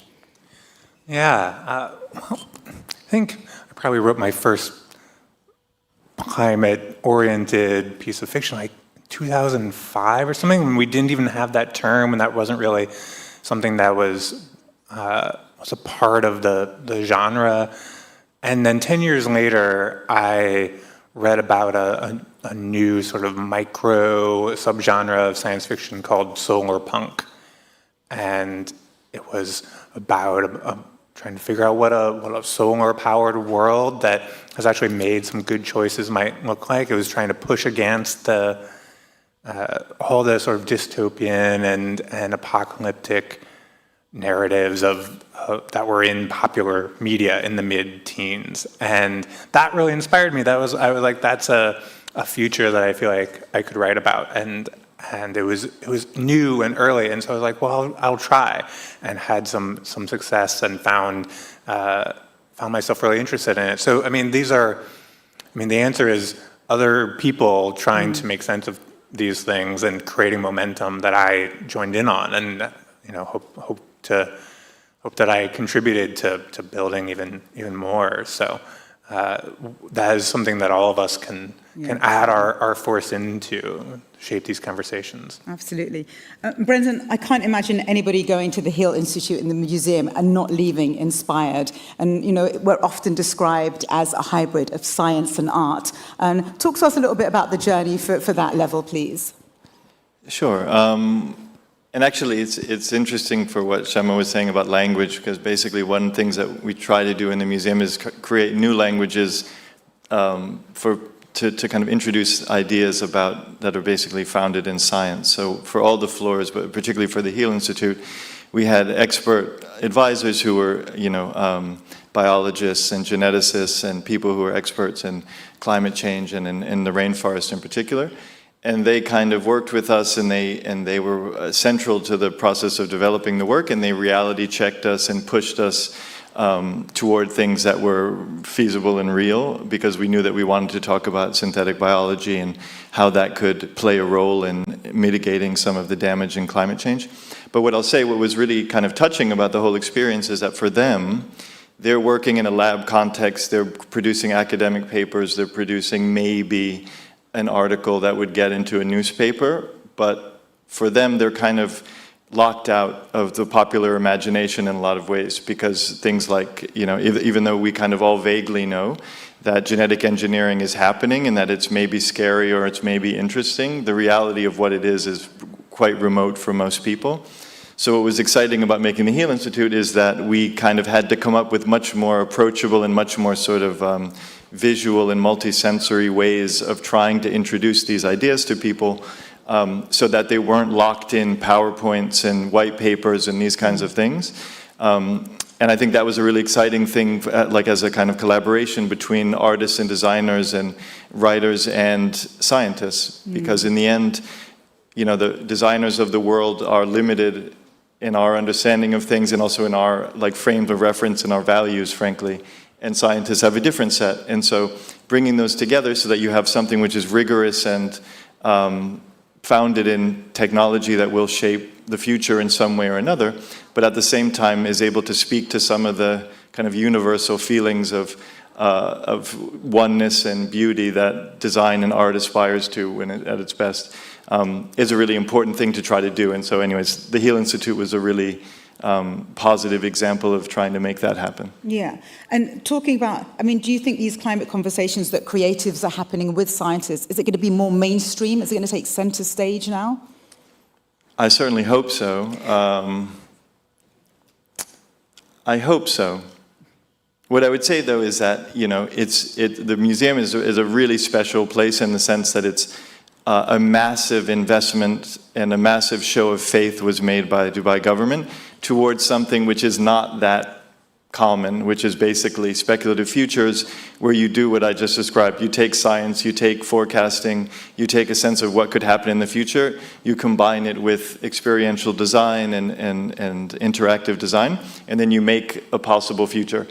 That's a kind of a niche thing to do in a lot of, it's a fairly academic thing other than in Dubai, frankly. So I hope very much that the museum sets an example and sets a standard and kind of lays down a challenge for people to take things like this more seriously. And then if that does happen, then yeah, I think those kind of collaborations would happen much more. But I think it does need a bit more like energy behind it, because it is complicated and inefficient to get people from a million different disciplines and get them to collaborate on something. Great. Gemma, tell me a little bit, we were talking in the green room about eco-poetry. You've just started that kind of journey. Can you tell us a little bit about that? Yes, sure. So eco-poetry, I suppose, unlike maybe nature poetry or pastoral poetry, is sort of rooted in a sort of skepticism that can be generative towards creating something optimistic in terms of what is possible for our environment, and it is very much rooted in the collective, and the sense of the we is very much present. So it's not just about the environment as it is, but also about our roles as humans in having shaped the current climate that we're in currently, and so it's a really interesting field that had its roots in the 60s and 70s, and something that is continuing to inspire poets and is taking kind of a renewed sense of vitality now, and is hopeful, and there's a lot of hope, I think, within eco-poetry that is sort of antithetical to what started it. I'm interested in exploring that hope. Right. So, I mean, you talked about hope a lot. So you sound to be somebody who's quite positive. But unfortunately, when we do talk about climate change, could be quite depressing and have a lot of despair around it. So we can throw this question to all of you, how do you kind of remain positive about the storytelling that you're saying? I mean, everyone, Andrew, likes a happy ending, right? So how do you take that challenge on? Well, I think that you have to hold both in your head, right? Which is an intellectual, it's taxing to try and be hopeful and also not look away from the disaster that's coming. But I think framing these things as challenges, right, and as opportunities to consciously shape the world, that's really exciting. But I think we just got to think of it as we have a lot of work ahead, right? We've got to cut our emissions. We've got to remake our energy system. Then we've got to go and repair our climate. We've got a Lake Michigan worth of carbon in the atmosphere that we have to get out of there so that we can get back to a stable temperature. Yeah. Because it's, getting out of control. And I think also making the writing and the storytelling relatable to an audience, because we see stories about the climate where you've got superheroes who are like the universe saving the planet, and then you can see soap operas where people are grappling with like recycling. So it's interesting to me that when creatives do tell stories that there is that connection, and they're kind of, it's almost like small wins is what we're kind of doing today. But also I would add to that, Amani, that the interesting thing is that where it concerns the climate, there needs be no embellishment, because the reality is it can be quite terrifying, and it can be quite dramatic. And so all writers and poets and creatives do is merely capture that reality in a very accessible and visceral way. And so that's something that I find interesting. So that dramatization aspect is important in the storytelling, but then it doesn't need too much effort to kind of stir a reaction, which I find quite fascinating. Brendan, we're utopian here at the Museum of the Future. We believe in shaping a better future. How do we fit into these guys talking about that? Yes, we've got to kind of have a sense of despair, but also we want to change, we want to shape a better future. Yeah, I mean, we're not utopian, I don't think. But I think we're utopian. I'm very positive. No, but basically what I would say is that, yeah, we're very much committed to an approach toward the future which is honest about the dangers of the future and also the dangers of the present, but doesn't take that as a dead end or take that as a kind of excuse to then think of the worst possible futures that could happen, which is where a lot of energy is going in contemporary culture. A lot of really amazing work is being made to ultimately make you feel like the future is going to be worse than the present. So we're like a kind of manifesto against that mentality, because we think like you can be as sensitive and as sharp in analyzing and identifying the problems that we face, but not then turn that into a kind of like, but imagine if it gets 10 times worse, how awful would that be?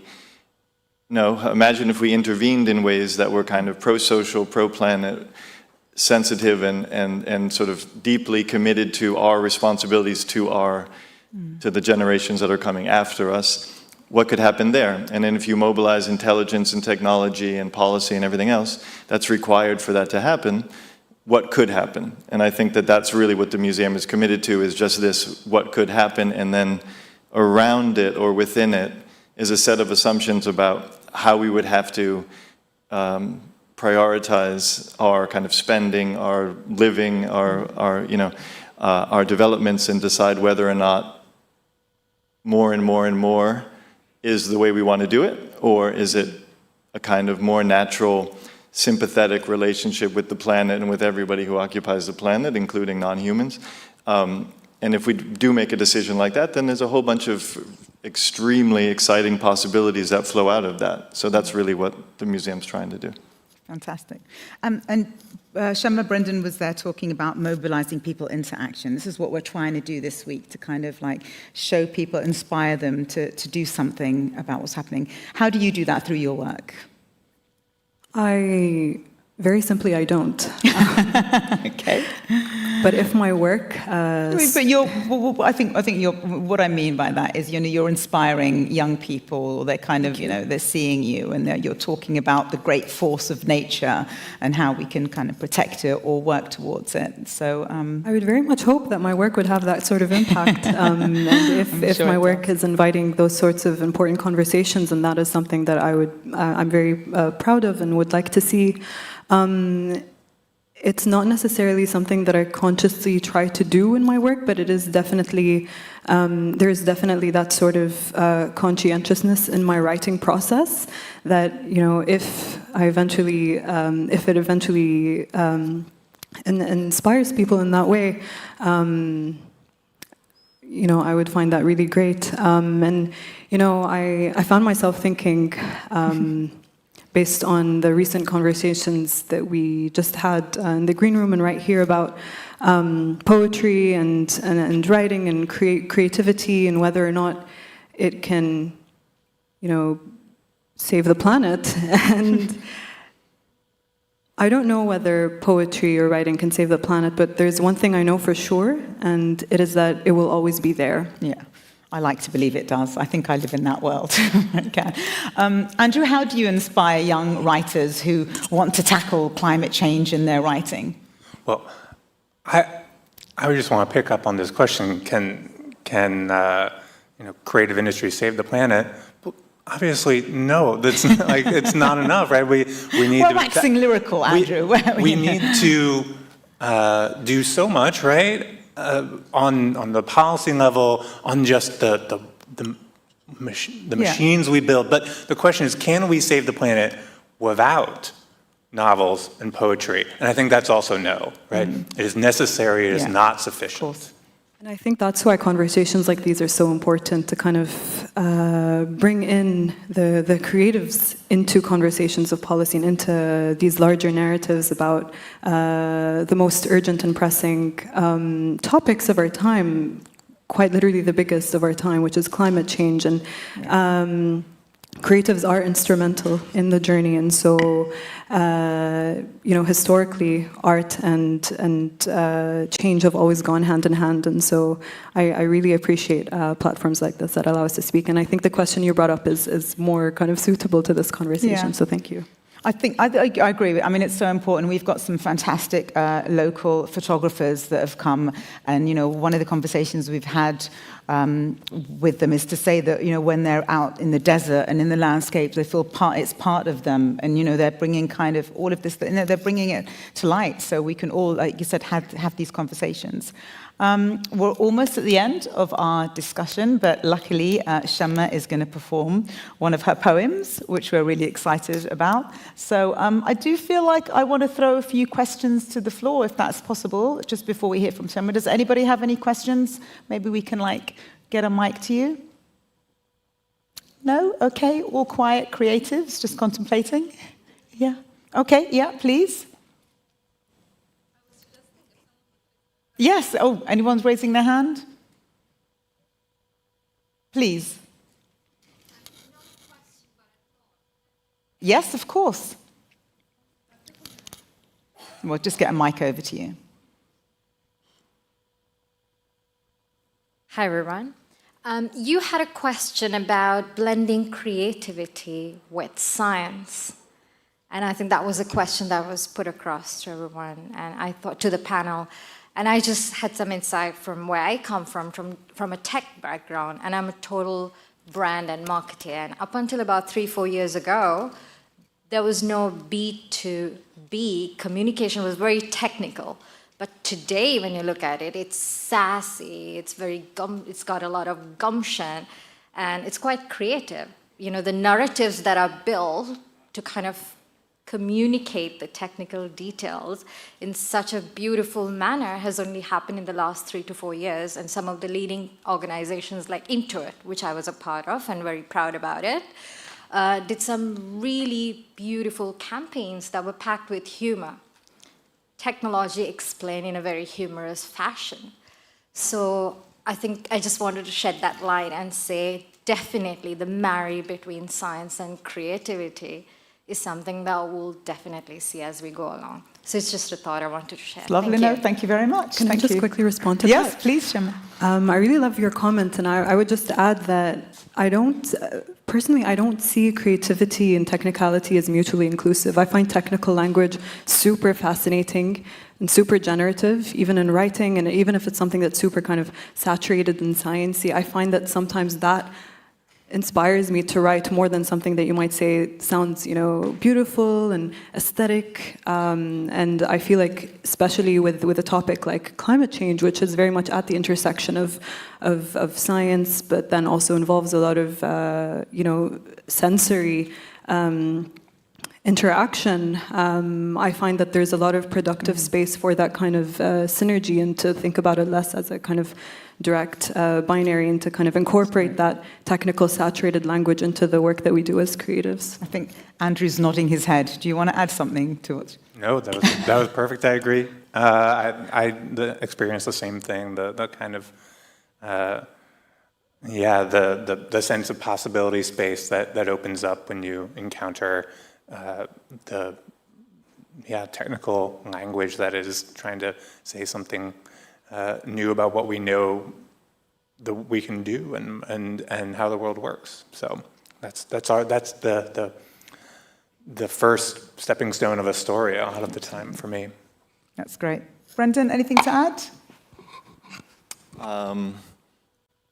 I think, to tell you the truth, like hearing the word creative so many times makes me a little bit sick. I think we need it after a heavy 2 days of climate change. I guess so, but also so what I would say is, one of the things I think that's actually a problem is our, as human beings, obsession with like labeling things and distinguishing things. So like creative people versus scientists versus whatever. Like in the end, I don't really invest a lot of energy in that, because I think there's all of the sort of apparent barriers are totally fluid between these two things, and there's massive creativity in every discipline imaginable and massive non-creativity within creative industries. So, and the only reason why I bring that up is because I actually think it's also a problem in relation to climate change, because it's that same impulse to go like, I am a human, that is a dog, this is a tree. And these things are fundamentally different from each other, is actually how we got into this mess in the first place. Because it's like, okay, the Earth is a thing. It's our thing to do whatever we want with it, and we'll just kind of destroy it and take what we want and then get out of here.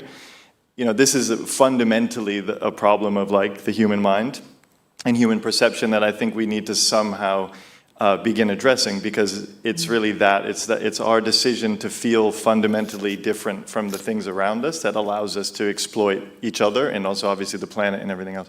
So anyway, let's stop saying creative. It's all good. Right, let's end this. Oh, you've got a question. Sorry, Moza, can we get a mic?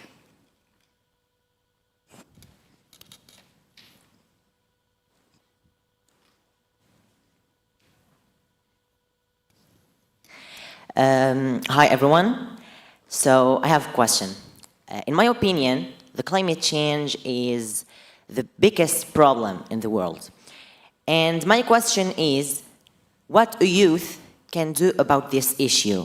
Because, you know, after many years, we will be the leaders of this world, and we must find the solutions. So, what can we do? What can we do about this issue? And what youth can do about this biggest problem? Thank you. Who'd want to take that? Shamma, do you want to take that? I mean, I think the first thing you can do is trust that you can do something, and to believe that you are capable of doing something. That is the first step, I think. And then the second step is, you know, as youth, talk to people who are engaged in the scene.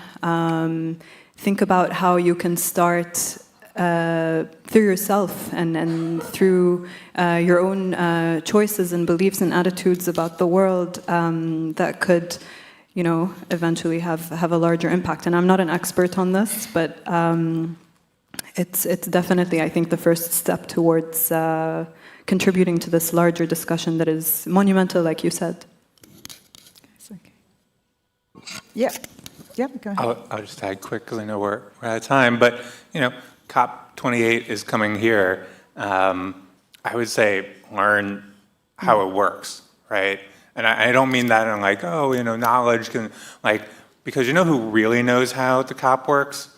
Is all the parties that don't want us to do anything very quickly about this problem, right? Everyone invested in predatory delay, in not having a transition, and not taking drastic climate action.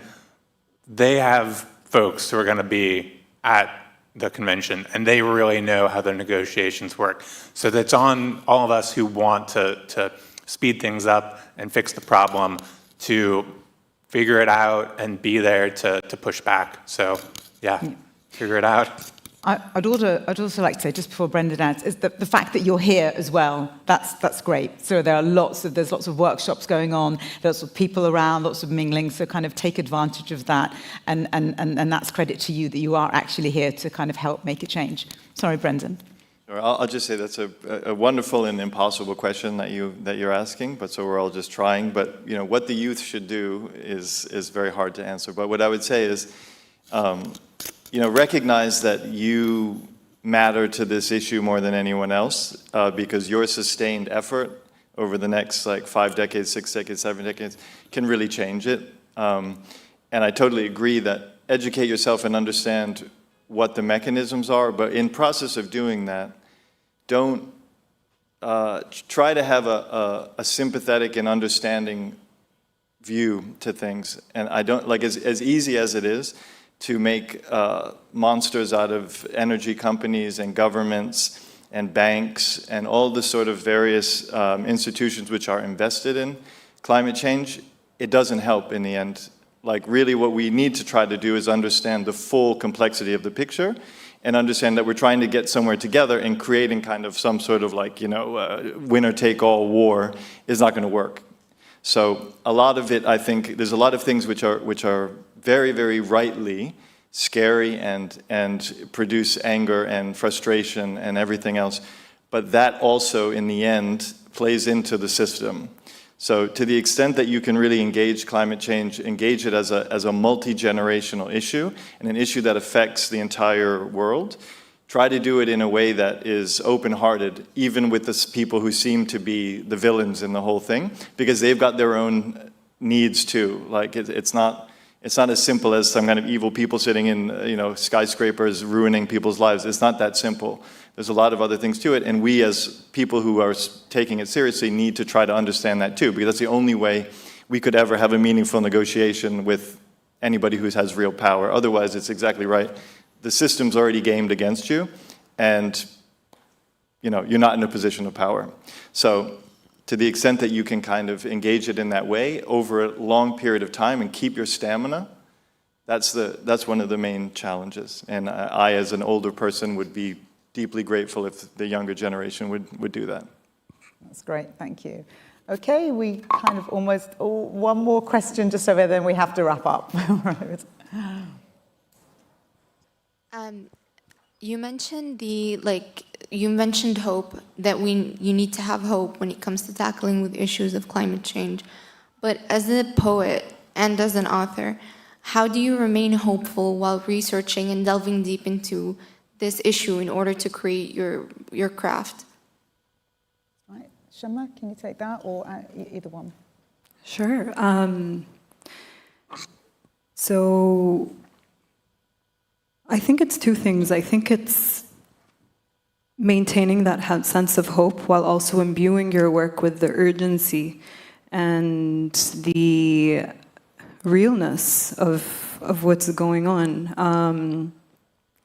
That needs to be maintained. It's you touched on it earlier, Shema, when we would kind of discussed it about, remaining hopeful, but also realistic. I think you had talked about it as well, that we can't shy away from these issues, these big topics of what's happening, but at the same time, there's that human connection, isn't there, where we can try and relate to people. And also deriving comfort. Making work that unsettles, but also making work that could potentially comfort in a time of crisis and in a time of global catastrophe. And so it's really kind of like a balancing act, I think. Do you have anything to say? A definition of hope that I really like from Václav Havel, the Czech sort of poet and statesman, and I heard this through a science fiction writer, Bruce Sterling, but he says that hope is not the same thing as optimism. Right? Optimism is the belief that everything's going to work out great, and hope is different. Hope is is a belief that what you're doing makes sense regardless of how it works out. I think so that I always try and keep that in mind. Right, that's a lovely note to end on, I think, to have hope. And we're just going to hear from Shamma, and then we're going to have to close. But thank you all so much for attending, and please join me in thanking our panel.